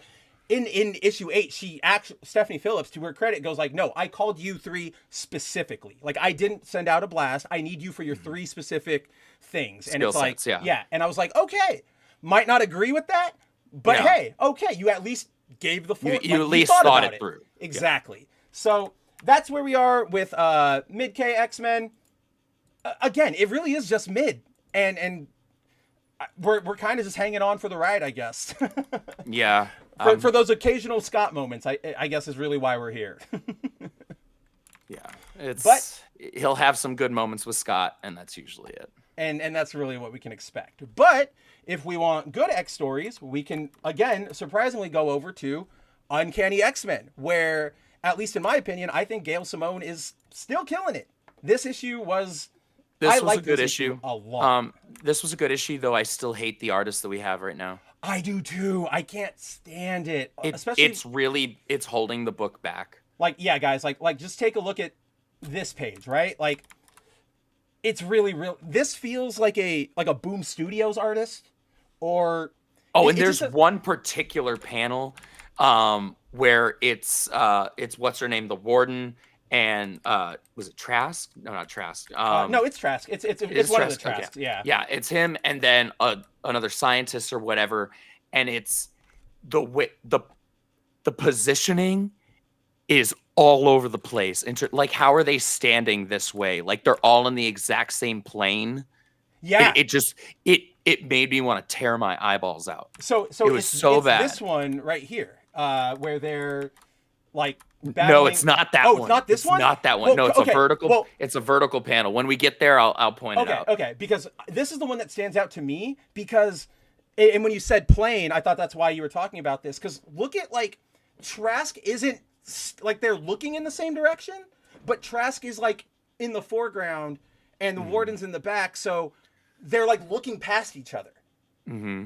It felt so weird to me. I sat on this panel for, like, 2 minutes, and I was like, what's going on here? But yeah, and his hand, his fist there looks like it's behind the corner of the table. Oh, even though he's supposed to be in front of it. Ooh, I didn't even notice that. Ooh, that is really bad. Yeah, that is something, guys, like... That might be an inker issue. I think that might be an inker issue. Where the penciler the weight is too heavy. Yeah, the penciler might not have delineated enough where on the plane that fist was, and the inker was just kind of painting by numbers. Oh, so it's the inker that they give to Sarah Pacelli every week.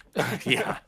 So, as you guys all remember, we've successfully rescued everybody from Grey Malkin prison. We currently Jubilee sends the Outliers on a mission, if you will, to go to the mall, have fun, get some new clothes, be kids, have a life.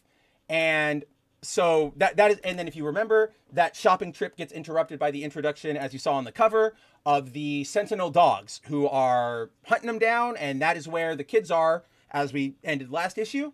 We cold open in this issue to like again, there's been a really big emotional streak going through these Marvel books, and I'm kind of impressed because we open with Kurt. He is working on the farm that the X-Men are staying at in where is it? New Orleans, Louisiana, somewhere there. Or yeah, that's Louisiana, right? Yeah. New Orleans. Okay, I'm so bad with geography, but yeah. So he's helping out around the farmhouse, and he's talking to the daughter of the guy who's letting them, hang out there. The old like black guy. Fun characters. They're just good old fashioned. They just seem like salt of the earth people. That's what I was looking for. Salt of the earth. Yeah, they're just salt of the earth people. Really nice. Don't care if you're a mutant. Just care if you do your chores, right? So yeah. We get this really. So what happens here is twofold. One, Kurt is going to go help her paint. They're going to paint up the barn, and he's having this reflection where he's like, "This is like I'm happy here. Like this is crazy. Like I'm not in a base. I'm not at a school. I'm like I don't know. I'm really happy here." And he has this really intense line where he's like, "How do I tell Rogue that even if she rebuilt the school, I would never like I think I could stop wearing the X on my clothes right now." And I'm just like, stop wearing the X on my clothes, not just like a uniform or I was just like, he's out. I'm like, wow. And Kurt deserves it. Kurt deserves it. Like, right? Like he's kind of been through it. He Wolverine deserves it, but he's also kind of been a bastard through his life. Kurt's had that same sort of hard life without being a bastard. He just got right a really with actually being a genuinely good person. Yeah, he's just got a really bad run of it. So after that, we get this really cool. I actually like this. This feels very classic X-Men-y, where they're about to paint the barn. The cat knocks the paint off the roof, and as it falls down on them, the daughter actually has powers, and she puts up a dome and it protects them. And she's even like, when I grow up, I want Dome to be like my X-Men name. It's a very innocent sort of, I don't know, I liked it. I like seeing when characters embrace their powers instead of doing the whole, oh, I'm afraid, should I use them? Like, no, I gotta hide them. I'm just kind of tired of that plot line. So to see somebody like really happy, like I have powers, I want to be an X-Man.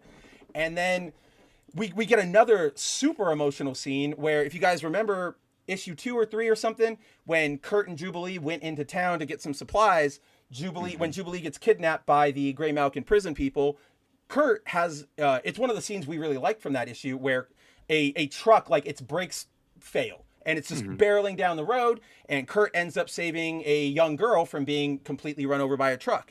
And as soon as they're okay, the mom, runs over to Kurt, and instead of going, mutant, ew, oh my God, she's like, thank you. Like, like, you are my hero. And so we actually get a follow-up on that here, where she is so thankful. Which I wasn't expecting, actually. I wasn't expecting that to be a plot point that ever got readdressed. I really didn't either, right? And so she reappears, and she goes, I didn't know how to thank you, but I made you a dozen different, I made you all desserts. These different German baked goods and pastries and things like that. And it was just kind of like, oh, it was like really, really sweet. And it's that thing where she's like, I didn't know what you like, so I made a bunch of them. And I hate that this thought popped into my mind while I was reading it. But it made me think of like this is such a good, sweet moment, a genuine hearted moment.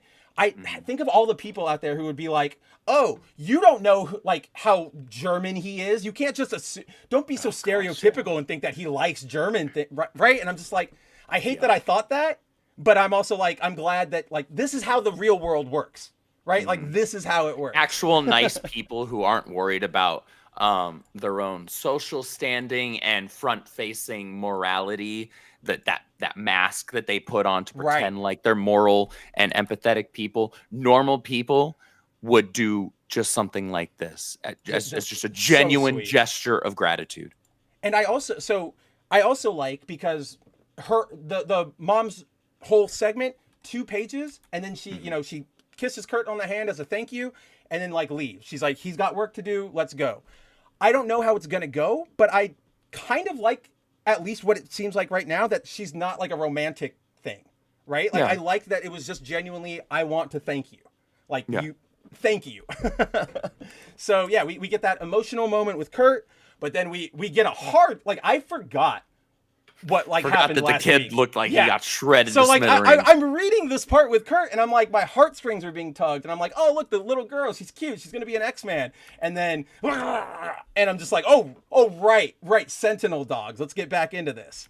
So again, like this whole bit is so good. Like I don't even know how to. Everything that, like, the way Gale writes everybody here, all of the events, the moments, it's just fantastic because... These are the only New Mutants that are any level of interesting to me. Any level of interesting.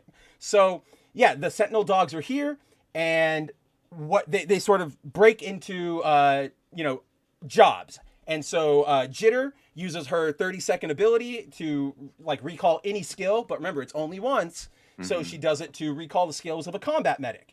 And I really like this because she's like, I have a minute to do this. Ransom, go get me the supplies I need.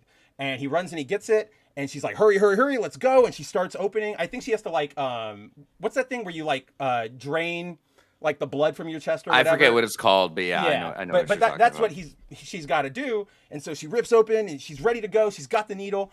And then her powers like stop. And it's this great moment where she's like, I don't know what to do now.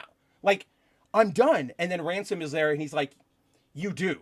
Like, breathe, just remember, and you've got this. And yeah, eventually she does got this. She does save Death Kid. I don't even know his real name. Like Death Dream? I think that is actually what his actual name is. Yeah. So she ends up saving Death Dream. Before we catch back up with them, we have to check in with our girl Calico and her horse Ember, because we get this awesome, like, it almost feels like this should be like the climax of like the book, like the entire book or like her story, because you've got the Sentinel dogs and she sees Death Dream like hurt, and she just goes, if you guys remember, she goes, F it. And if you guys remember her... There was a moment here where I thought we might lose her or Ember, her horse. Do not get me started. We will hit it, and I'll bring it up when we get there, but I hit that moment, and I almost just, like, prematurely texted you and said, I'm not done with the book, but if I lose her, I'm going to fucking scream. Like, I was so... And then I was also like, but if I also lose Ember, the horse, and she lives... I'm also going to scream. Right, Because again, they're guys... kind of a package deal. Well, they're a package deal, and then, as we all know on this show, you and I, we love our animals. We are big animal softies. So, like, remember, Venomora... Sparky! The legend of Sparky! Back to Ember and Calico. If you guys remember, her sort of story arc has been, I am a mutant, but I don't know if I want to accept it. I don't know what mutants are. I've been told I've been bad my entire life. And so she's been struggling with that up until probably that moment in Greymalkin when she got let out and she was like walking home and she went like, no, I can't do this. And she like turns around and just like raids into the wall and leads the attack. So here she goes, yeah, F it. And she kind of catches the attention of all the Sentinel dogs, has them chase her through the mall. And yeah, so this is where it is. So she's having them chase her through the mall. She's and she's actively, like, at this point, so she's running, she realizes, like, we might not make it. And in panel 5 here, she tells Ember, she's like, they're going to try to take you down, and if that happens, you need to just go. Like, I will take the hit. And then she says, like, the really sad line where she's like, I'm glad we got to have friends for a bit. And I went, uh-oh. Oh no. Yeah. And then it gets worse because we cut back to Kurt. He's on the farm, and he's the farm, and him and the girl, they're all watching the news. They see this playing out. Kurt is calling Logan and saying, like, we need to go help them. Like, this is a problem. And dude, I even kind of get like a little teary thinking about like recapping this moment right now, because the little girl, if you guys remember last issue, when they're getting ready to go to the mall, Calico, because she's so sheltered, she's like, I am scared. Like, I don't know what being a kid is. So the little girl goes, here, take my stuffed animal with you. He'll, like, Mr. Tuffy, he'll make you feel safe. And in the issue, we see Calico accept it, and she's got it like in her hands. Here, the family and Kurt, they're like, I have to go help, but we're going to pray for them first. So they get together in a circle and they're praying. And she goes, don't worry, she has my dinosaur.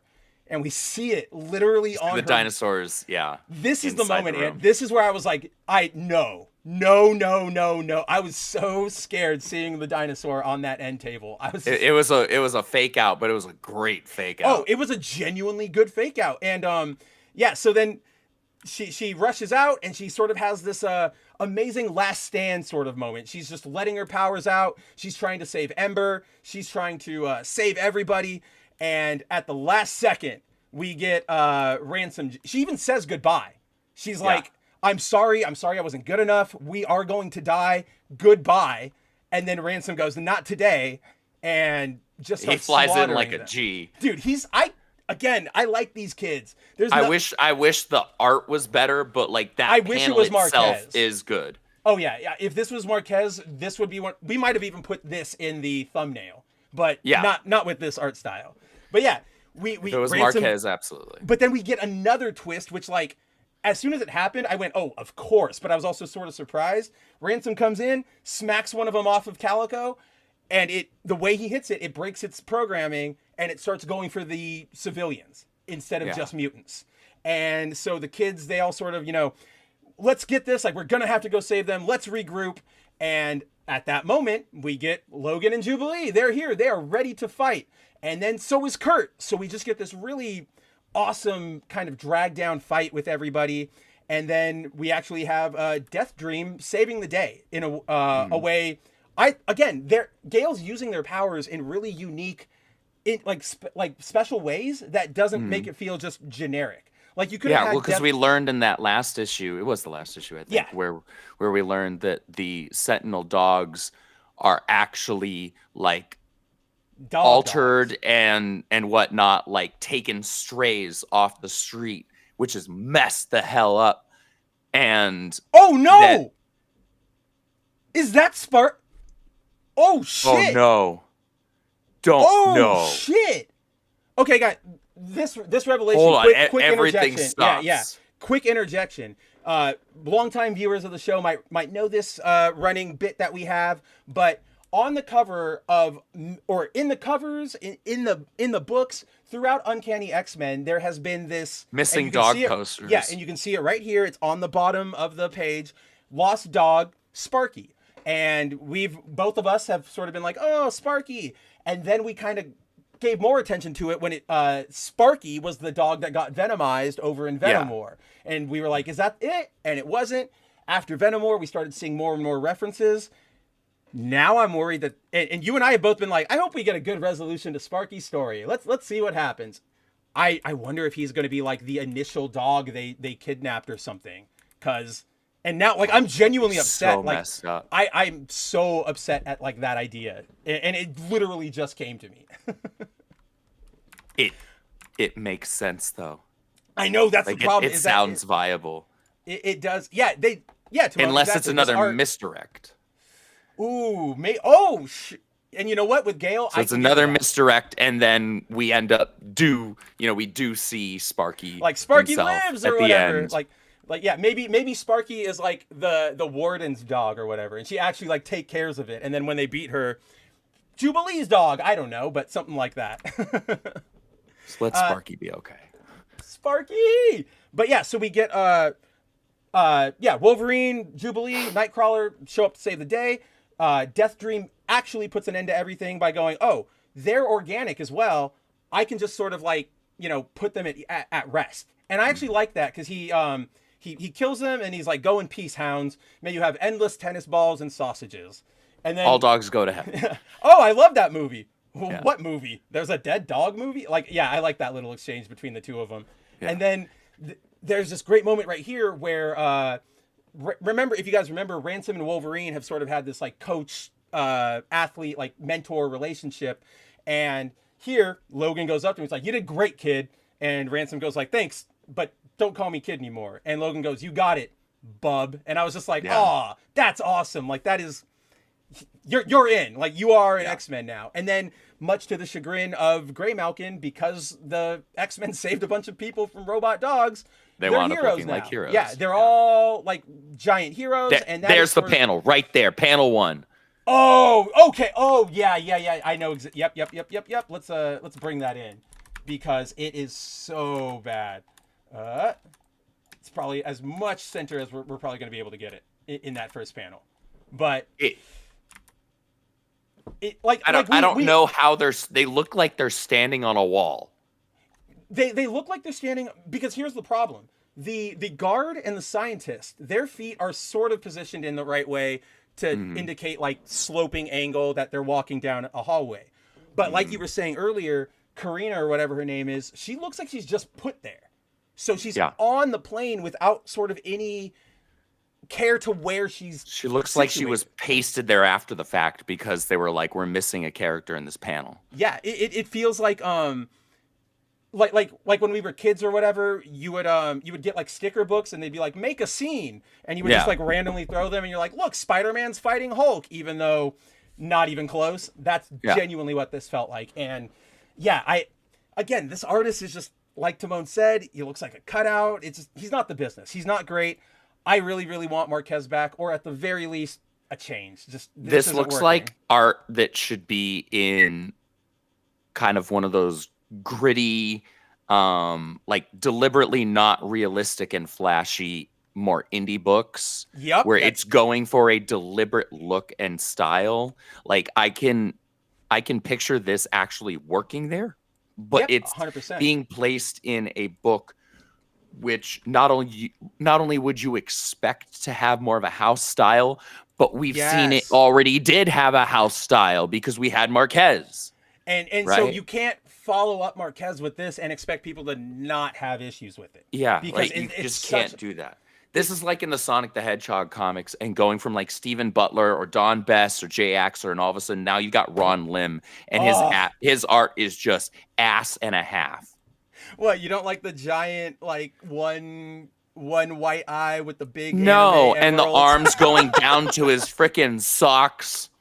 And they look like noodles. His fingers can reach down to the soles of his shoes, just like standing still. It's so dumb. I'll admit, maybe there are panels and pages and issues where in action that Sonic design is okay, but for the most part, you're just like, no. We put it in the what do you call it? The Raiders of the Lost Ark warehouse. Like we just need to get it away from humanity. Never touch it again. But then, so yeah, that is the end of sort of, I guess we could officially say we've wrapped the first arc on Uncanny. We wrapped up the Grey Malkin raid. We've got the Outliers sort of as official X-Men.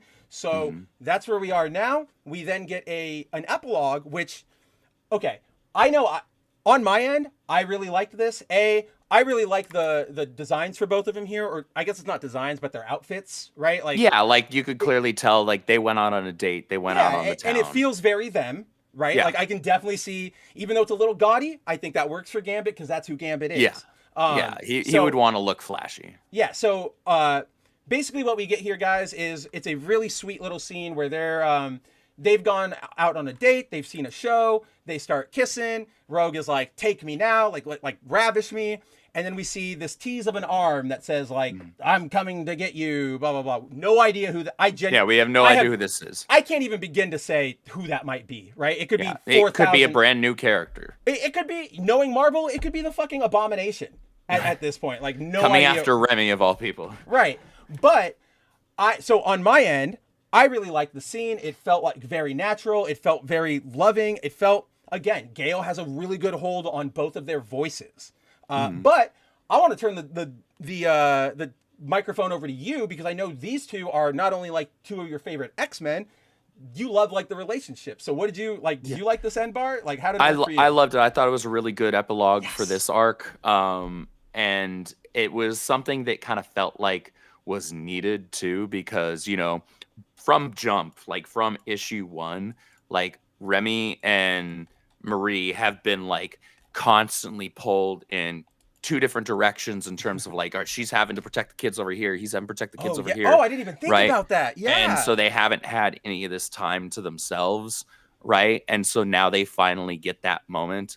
And I think that was Gale reminding us that like, hey, I'm a fan of these characters too. Oh yeah. And I want to make sure I'm showing them like actually happy. Well, I think she did it right because it's only about a page and a half, right? She didn't say, here's the date issue. And try to you don't need to make a whole issue out of it. Of like, you know, guys, an issue of A Good Date is not going to be interesting to anybody but the two people on the date, right? Yeah. It's going to be us sitting here going like, oh, they liked that movie. All right. Of course, if we're going to want to see that, you want to see a bad date, but you don't want to see it, like, not between Rogue and Gambit. It always just feels so contrived when they do, like, date issues, because then it starts feeling like a sitcom.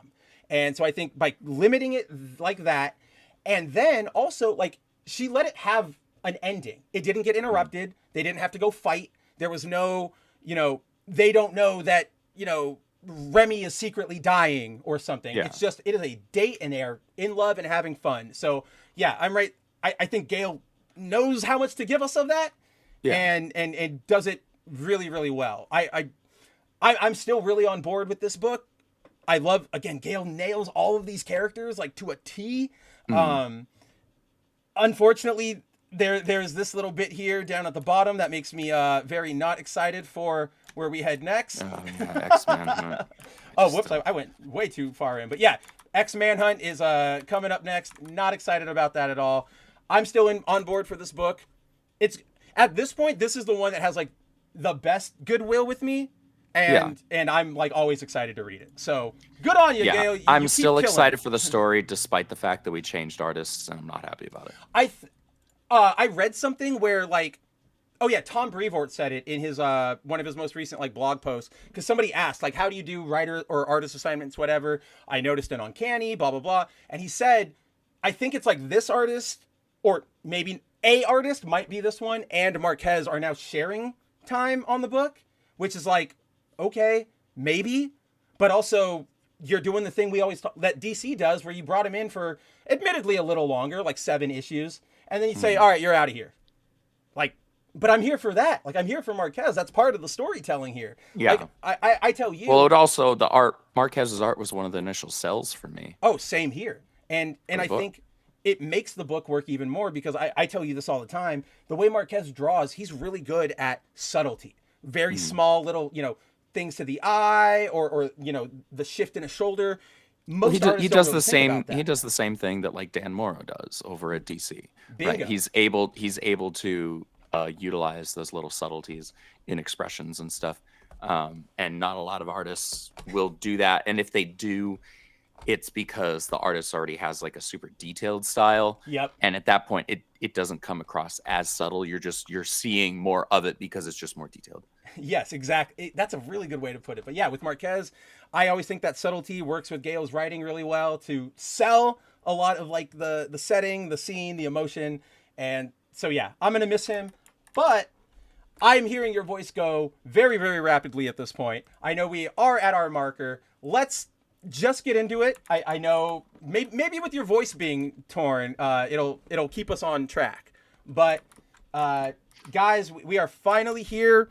We have hit the 6th issue of Exceptional X-Men, and as you guys might remember, Andrew and I have been very, very iffy on this book for a long time.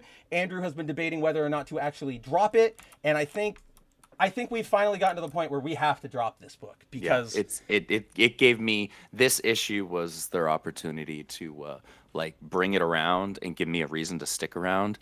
And they did the exact opposite. They did the exact opposite, and I would say they even honestly regressed from the very small bits of progress. They held the door open for me, and I was like, okay. Right, exactly. And so, yeah, like, this book, E-Viewing, it is I guess you could probably call this like the social justice X-Men book, or at least like the Zoomer X-Men book, because it is very much millennial focused. Which you would expect that to be the NYX book, really. You really would. And surprisingly, because I know we're not really following it, I've flipped through it over at my Pakistani guys shop. It's actually not bad. It's not something I'm going to want to read, but it's better than I would have like expected of it, right? Because blah, blah, blah, blah, blah. What you said, I would have expected it to be like the Gen Z super trendy book, and it's not. That's what we've got here. So yeah. There's not even a real good like jump back in point. Nothing happens in this book. We are literally just back. They're training. They've got Bobby helping them train now. Okay. The whole book was really just to set up this the villain. The Verite or whatever the hell app it is that is taking people's DNA to like supposedly enhance and enrich their lives, blah blah blah blah. And like they don't even attempt to maintain this is again just like what happened in the Batman book, where you show that you have the potential for some sort of a mystery, and you give it away in the first issue, and not even like subtly, you just literally outright show what the actual truth is behind this mystery. Yes. Like, oh yeah, this guy is a douchebag. Cool, got it. There goes like any reason to be interested in what that plot point might have been. And beyond that, it's just it's so much Gen Z speak, not even getting into like woke like SJW not even type stuff. Not even that. It's not even like pronoun talk or anything like that. It's just literally like listening to Gen Zers talk and use stupid terminology that they use when they're speaking. And I'm just like,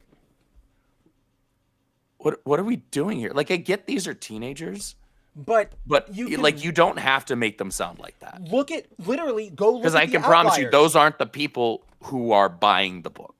No, the people buying this book are the same people that like I have no other way to say it. It's the fat TikTok book reading ladies, right? Like it's the ones who have I hate to like you guys all saw the news probably. Barnes and Noble is opening up more stores this year.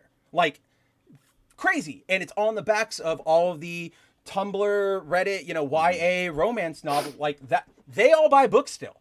We don't buy books because why? But because they don't make them for us anymore, but they're all eating it up. But that's what this book is written for, or for the people who want to make a TikTok about my affirmations or something. It does that. And then admittedly, these last few issues, even though they were really bad, you and I did see like Emma's having good development. They're doing some interesting things, like when she did the mental danger room, right? Like we were that was an interesting concept. I'm like, okay, well, there have been times where Emma's been classified as an Omega level telepath. Course. So okay, like I can believe that she could do that. She could make this entire group think that they were inside the danger room and inside this specific type of conflict and situation. And I think it's a cool development. Right. Yeah, like that works. Like I get it.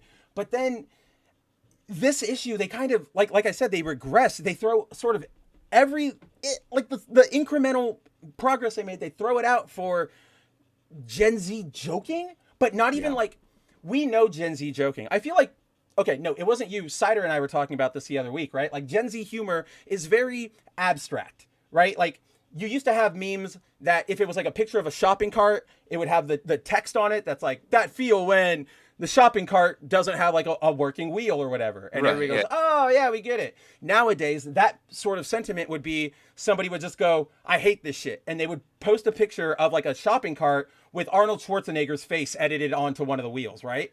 And everybody immediately gets like, yeah, we get that sentiment. But you can't communicate like what that joke means, like what the humor is, because it takes a lot of sort of cultural understanding of the internet. That's what this feels like. Like they're trying really hard to hello fellow kids, but they don't, Eve's not in that young person area anymore. And she's so, dealing with characters like aside from these three kids, none of whom like Alex, he's like the least annoying of them, but even he's just, it's only because he's the least offensive because he just doesn't do anything. So it's not by way of him being a good or interesting character. He's just the least uninteresting does the least stupid crap by way of not doing anything. Yeah. See, I would actually, this is going to be probably where we disagree the hardest on this book. I actually like him as a character because he's not particularly interesting. He's not, his power set isn't really that impressive or whatever. He's not a wholly original personality that we've never seen before. But I like that when we saw him, he isn't like I told you that, like I've always held this with you these last few weeks. He's like us. He doesn't want to be here, right? Like in that first issue, you know, all that first issue. Oh, mutants are so oppressed again. We have to be careful again. And he didn't care about any of that. Like, he was just letting it roll off of his back. He's like, I'm a mutant. Whatever, I know. Like, yeah, laugh at me. Okay, I'm here to watch my friend, you know, doing the game. He doesn't care about any of this. And even here, like, when we get into it, the way they set up this villain, like Andrew said, very obvious, very, like, on the nose. And they try to make him sound like a villain really hard. But he, at least in what, like, this is the point of a villain, but what he says in this issue doesn't sound that bad. And Axel, like, he's the only one who's like, hello. Again, he actually, like, he is sick of the X-Men shit, because he goes, oh yeah, by the way, you guys have no idea what it's like to be, like, not be able to hide your mutation. Shut the fuck up. Like, that's why I'm interested in this. And then that pisses me off, because then Kitty, we'll get into it. But, so I want to highlight this page, because we are literally, what is this? 2 pages into the book. And I already went, I think this is where I dropped it, Andrew, because they're training, they're reviewing training footage. Nothing wrong with that. All of a sudden, big growl, big sound rumbles through the studio. Emma even goes, what was that? And she gets her psychic, like, battle pose. Like, she wouldn't know. Right, because then the kids just go, we're hungry, which is like, that's not a funny joke. This is not a Nickelodeon cartoon. And then, yes, Emma fucking Frost is not going to go, is that an attack? Oh my God. Like, no, not Emma. Not Emma. It's just, she's too smart for that.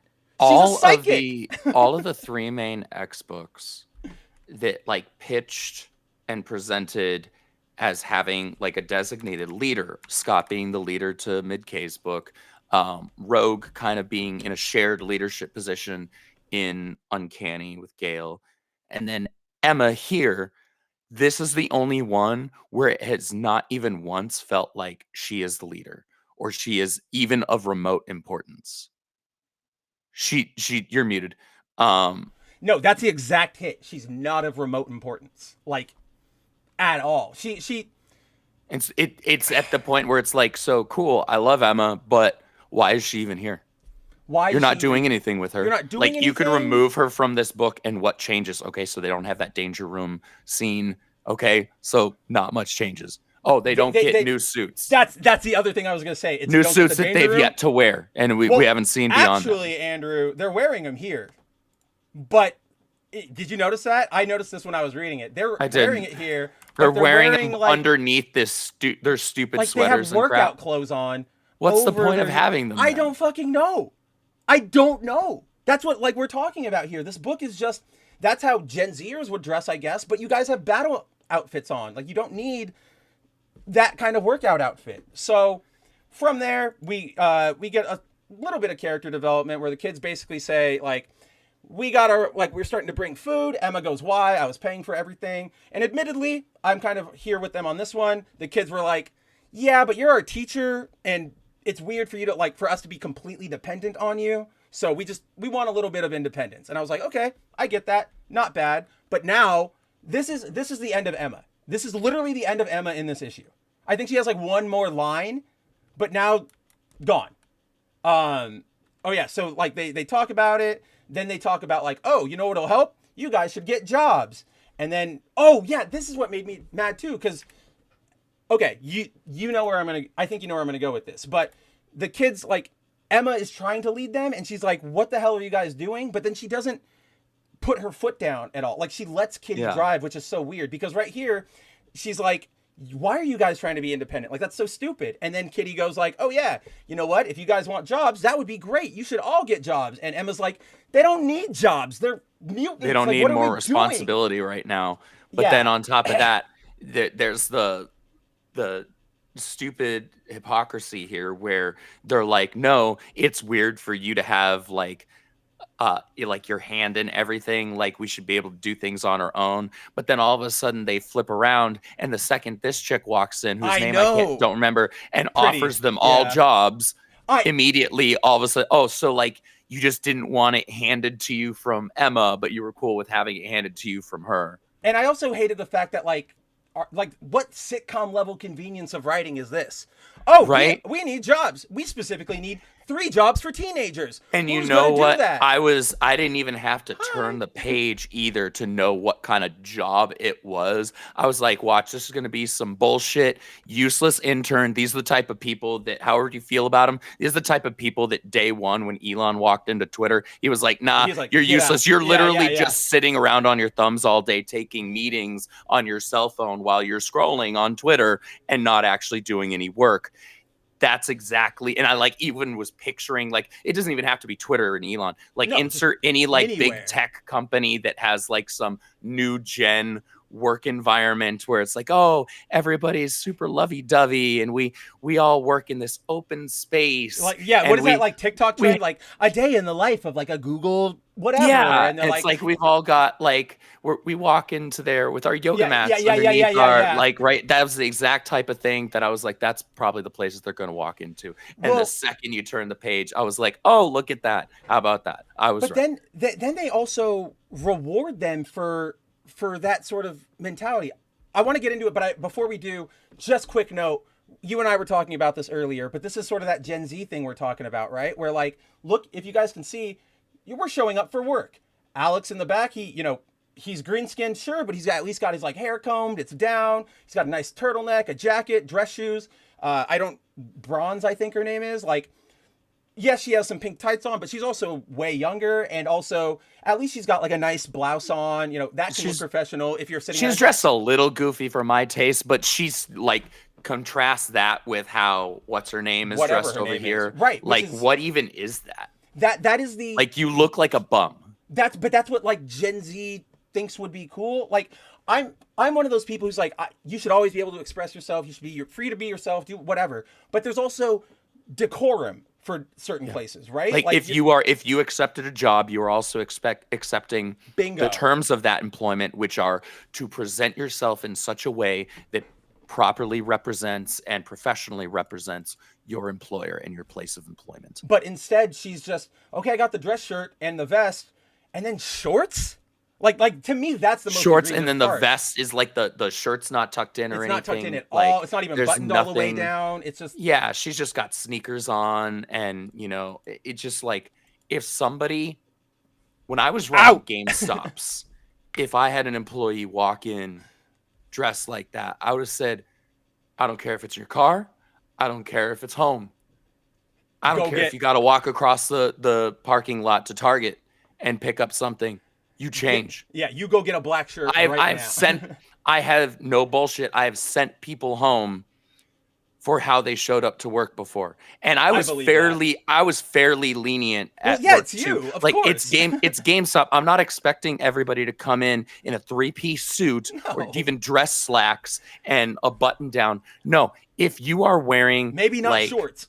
yeah, don't wear frickin' shorts. But I've had people show up literally in like their frickin' PJs or just in sweats, and I'd be like, dude, what are you wearing? Go home. Yeah. Like, I don't even want you here right now. Like, I don't even want to hear it. Like, just change. Like, if you're only allowed to be in here if you're wearing the right clothes. Like, I don't want to hear it at all. Yeah, like, I definitely don't want to hear it with how lenient I already was. That's what I'm still saying. had a line. Like you and I, we understand. Like, we are lenient. We're like most people. We're not going to get super on your ass. But what is this? Like, this is like, to me, this like That's that's not an invitation to push it. Right, exactly. It's an invitation to chill. It's an invitation to be like, it's not like, have fun here, but also remember it's a job. But you don't have to be 3-piece suit. I don't know. I'm just repeating what Andrew said. I hate this page. I hate this design. Let's move on. So then, yeah, we get that whole thing that Andrew was talking about. They walk him through the company and show like, oh, look, you play table tennis, you hang out, which, by the way, guys, this stuff doesn't ever actually get used. My ex-girlfriend, she worked for, you guys probably may know them. They're called, oh my God. Have I like, okay, they're a, Tipsy Elf. They're a company that makes a lot of, like Christmas sweaters, like ugly Christmas sweaters, and then like snowsuits and stuff. They had a setup just like this. Like when I would go visit her in the office, big open space, ping pong tables, Smash Brothers setup, snacks out on the table. Nobody uses it because here's the thing. Everybody always feels like it's a trap. they, oh yeah, there's a Smash Bros thing there, but if I play, my boss is going to go, oh, you're not a good employee, blah, blah, blah. So it's a trap, essentially. Like if somebody's trying to get you to take a job and they go, oh, Timon or Punk or whoever, Subhuman, we have ping pong tables. You can play it whenever. We have bing bag chairs you can like relax on. Don't buy it. Like you will never use them. And it's just sort of like a false apple before the cart. But this is what I was talking about here, Andrew, is like you said, these Gen Zers, they got the really dumb internships that don't really do anything.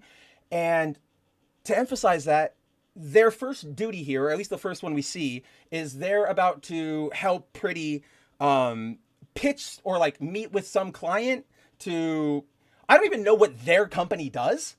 But anyway, they're like, whoops, I clicked out. But yeah, so they're like, oh, we're gonna have a meeting with this Veritas or Verite app, and I want you three in here on this meeting to give the sort of youth perspective. And then she goes, all right, are you guys ready? Meetings now. You read the brief, right? And all three of them go, what? And it's like, you didn't do the minimal amount of just like prep work for your job. Yeah. And instead of like sending them home, she's just like, okay, talk. Okay. Like go ahead. Let's have it. And admittedly, like, I like the fact that Axel was the one to like press him on it and be like, I'm going off script, but you didn't need to, you could have had him read the brief and then go off script instead of just showing him being. All you did was make them look unprofessional. Exactly. They look unprofessional. And then they also do like, they kind of try to justify like, oh yeah, this is how we do it. Pretty's like, did you read the brief? Like the brief. And then, what's her name? The shirt girl, vest girl. She's like, who's the client? And then, Bronze is like, we don't know anything about the market. And it's just like, what are we doing here then? Like you guys didn't do. Like everything that you keep having them say just tells me like, why are they here then? They're here to have the young voice and the young eyes. Well, that's what it is narratively, but in a meta sense, they're here because Eve Ewing wants to really hammer home this young person versus tech conglomerate thing. And it's not even like an Elon swing. It is literally just like a big tech sort of swing because they meet with this guy. And as Andrew was saying, he runs an app that you submit your, biometric data, you submit like a psych profile, and it uses AI to help you get like a life plan, right? Like you tell it what you want, you tell it who you are, and then it says, okay, Andrew, you're, 34, you work for RIPPA, you want to make your own comic book. Okay, this is how we get to that point, right? And so you follow it. The kids freak out because they're like, stealing or like asking for biometric data is very weird. That's not good. And, like objectively, not good. Don't ever submit your like bio data to any app, just in general. Mm-hmm. But they don't. Anything sent digitally can be retrieved. Do not do it. But they don't. How do I put this? They make it so one-sided and try to really, really frame really hard. Like the kids are the knowledgeable ones who see through everything, and the tech guy is clearly evil. Which is hilarious. It's like, really? So they're the ones that understand how the world works all of a sudden? Like, come on. So it gets really, really dumb. And that's where we get into the, like, Bronze and whatever her name is, Fight Girl. They're like, they start getting on him, right? And a lot of it is like, oh, you're just preying on people's insecurities. Oh, you're going to be fat shaming them. Oh, you're going to be doing this. And they only bring up the bio thing once, which I'm like, that is what you really should be hitting if you want more people to get on board with you. But then Alex goes, tell me about this. Like, I need to know more. Like, how did you come up with it? And the guy tells him a story about like, look at me, I have horns for a head. So I thought when I was younger, I was like, how can I make life better for people? Mm-hmm. And so we then get into this bit where the two girls are like, this is absolutely bad. Don't even listen to him, period. And Alex goes like, guys, you don't get it. Like, I'm fucking green. I'm giant. I can't hide myself. Mm-hmm. I can't hide my mutation. Like y'all maybe this is something I can look into. Like, what about what I want? And then that's kind of where we just devolve. He goes and has another meeting with the guy. It's a staged sort of like robbery.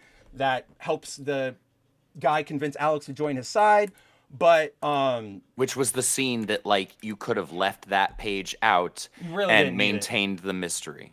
You which is at the very end. So right now you didn't the mugging need to happens. Give that away. Yeah, a mugging happens right here, and then at the very end of the book, we realize it was staged so that Alex would be on his side. All dumb, but then we get this other Emma interaction where she's like, I don't know. What did you think of this as an Emma fan? Because like Kitty asked, like, are we capable of normalcy, or are we just like poison to the world? And Emma's like, I'm not the right one to ask Catherine Pryde. And I thought like, not like Emma is the one who says like, yeah, we're mutants, but fuck it, I'm in the world. Like she ran the Hellfire. I don't know. That felt really weird to me. What did you think? It felt out of place for Emma because she, of all people, does actually know how to operate within the regular world. And so actually she would be the exact person to ask about that.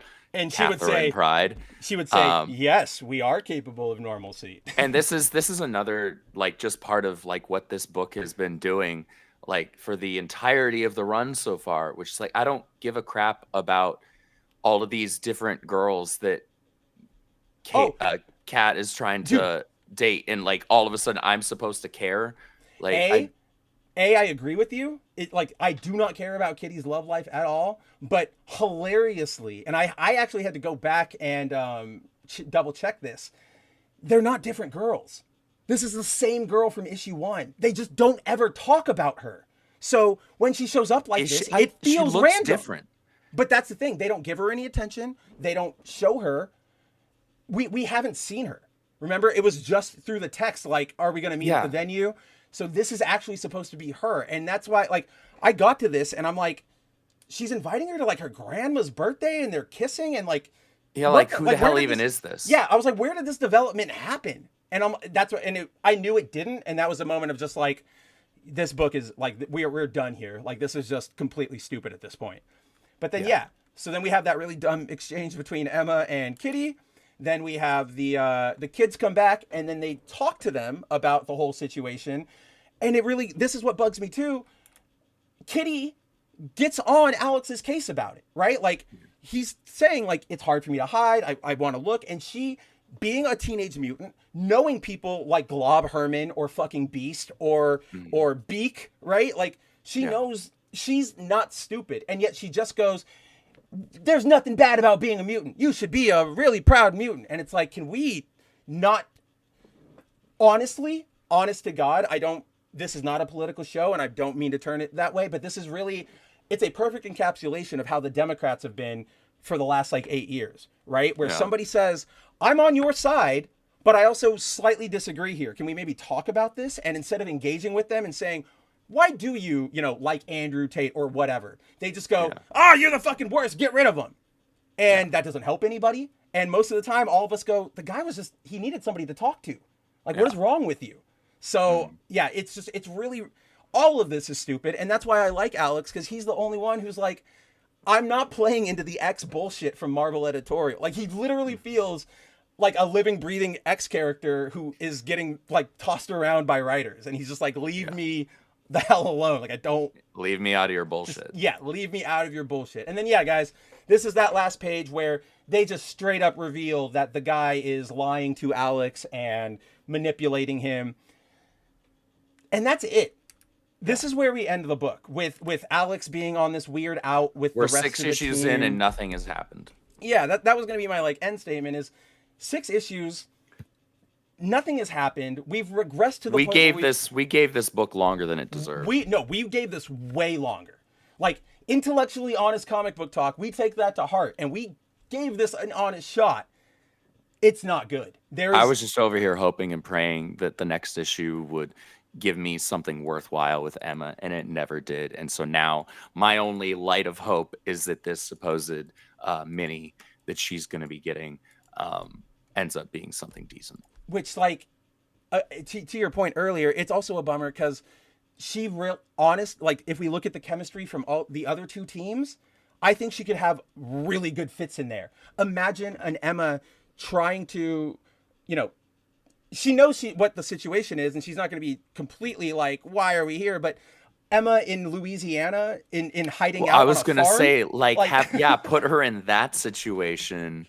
You have a few opportunities there. You could go the I'm high society snooty route, like I'm not going to do that. But you could flip that on its head, and you could show a different side to her. Ooh. And because of the goodness that she sees in what's his face and his family, all of a sudden we see her coming out. She'd look a little more done up than everybody else, right? Yeah, but maybe she's still got some work boots on, she's got the gloves on, and all of a sudden you see her actually like feeding the horses or whatever, and she's showing she knows what she's doing, right? And then everybody else, that's when you get that kind of comedic moment of everybody being like, what the heck is this? Yeah, like what's going on over there? Where did this come from?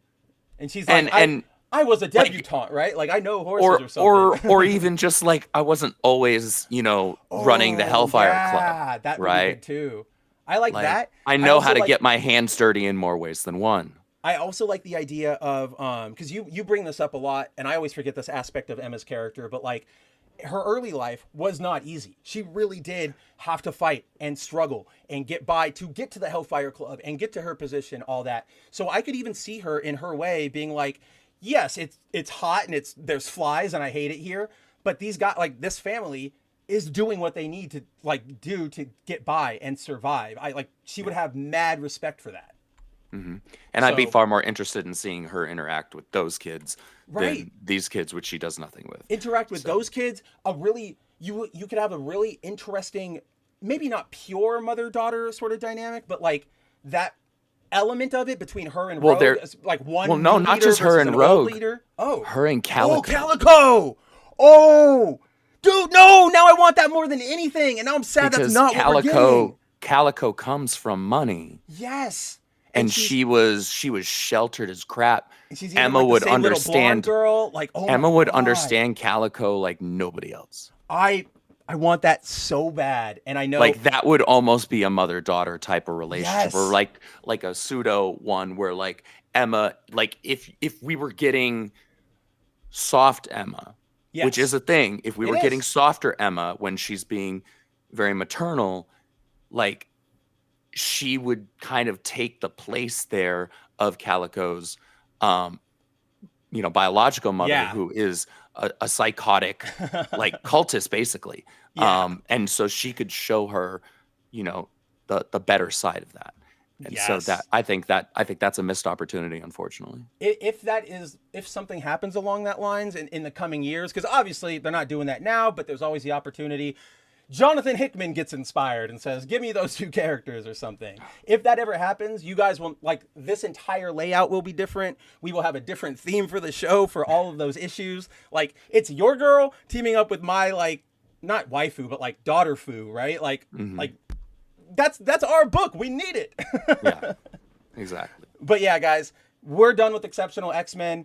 We will probably keep appraised of it. I'll probably just flip through it at the Pakistani store and let Andrew know if anything happens, but we're not following this anymore. Is this the first official drop of foil variant? No, we dropped something before, didn't we? I mean, does Dazzler count? Oh, Dazzler counts. I would count Dazzler, and then I'll count JSA. Yeah. I got 3 issues into that one. And I was just like, nah, this is boring. I'm still reading it at the Pakistani guy's store, and it's just still boring. It's not great. It's just bad. And then, honestly, well, hey guys, we are done here for the night. That is the last of the actual books. I'm just gonna wrap up with this one point because I do hear Andrew's voice going. I know we all do. I don't want to keep him here any longer. I know we let our excitement, as we always do when it's been 2 weeks since we've hung out, get the best of us. But oh my God, now I don't even remember what point I was going to make at all. So screw it. I guess we can get out of here. Why don't we sign off then? Guys, thanks for hanging out with us. Hold on. This is just something you and I can hit real quick. Zero asks, did you guys see the Ultimate Spider-Man preview? Is that for next week's issue? Yeah, next week's issue. I saw 1 page. I don't know if there was more released. Typically they do 3. I've only seen 1 that was a page of Richard Parker talking to Felicia. Oh, is that the one that you sent me? Okay, So- I haven't read it yet. I Yeah, didn't so look. just we will get into that issue. Obviously, it'll probably be one of our books of the week next week when it drops. But I'm excited for it. It's playing off of a lot of things Andrew and I were speculating on. So good development. That book is amazing. I will at this point I can't even think of a bad thing to say about it. Like genuinely cannot think of a bad thing to say about it. But that. yes, let's see. Andrew is dying. He has no voice. I can hear it. Let's get the hell out of here. Do you want me to talk about ISOM 3 or do you want to promo ISOM 3 and all the stuff you've got? Guys, for those of you who've been following and supporting the Rippaverse, the finale to the ill-advised arc, the first ISOM arc, is concluding. It's coming. It's going to be here tomorrow morning. We'll be launching at 6 a.m. Central. I will be up extremely early to work that launch. And I hope to see everybody there. Hope you guys are excited. We're taking things back a little bit to the longer campaign format for this one because ISOM was the book that launched our company and launched our universe. So we're treating the end to this first arc as kind of a throwback and celebration. It'll be a 75-day campaign. We're going to throw back in milestone goals and unlocks. We're going to throw back in potential post and mid campaign drops and extra things. It's going to be a ton of fun. The book is fantastic.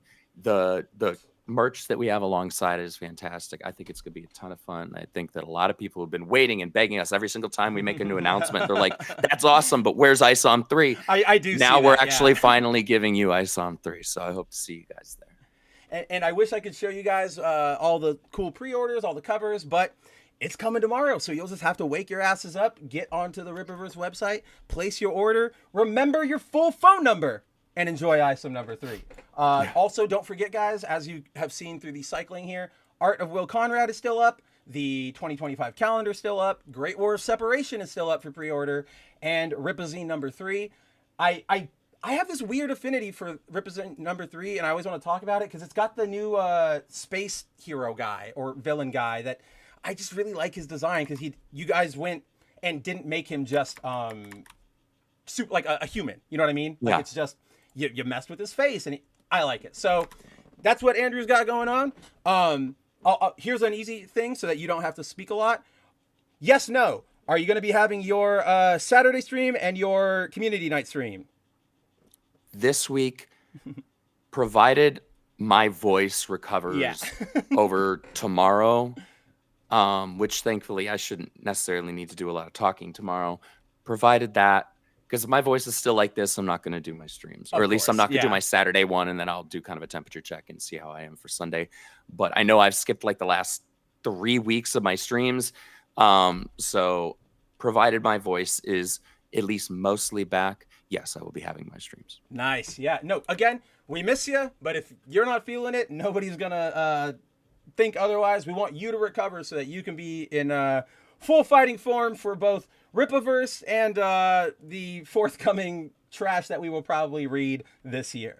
Yeah, guys, aside from that, so go check out all the Rippaverse stuff. I don't really have anything to promote. Go check out boundingintocomics.com every day for your news. Hang out with me tomorrow night on Good Mav Ugly if that's up your alley. Join us next week for another episode of Foil Variant, provided one of us doesn't either catch the flu or get hit by a truck again. Our luck isn't that good right now, so we're really playing it by ear. But until then, guys, yes, take care. Wake up early. Tomorrow is ISOM number 3. And until next time, I think we will see you later. Never before have we had greater face a complex, rapidly changing world.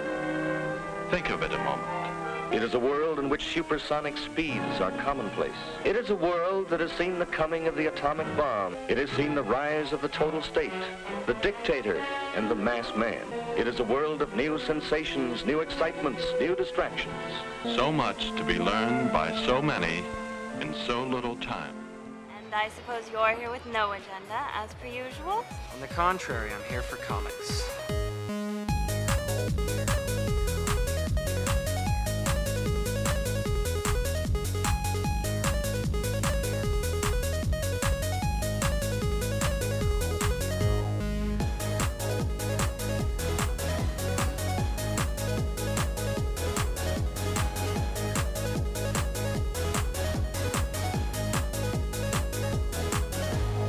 How's your comic book collection, Brody? Oh, it's going good, but I've been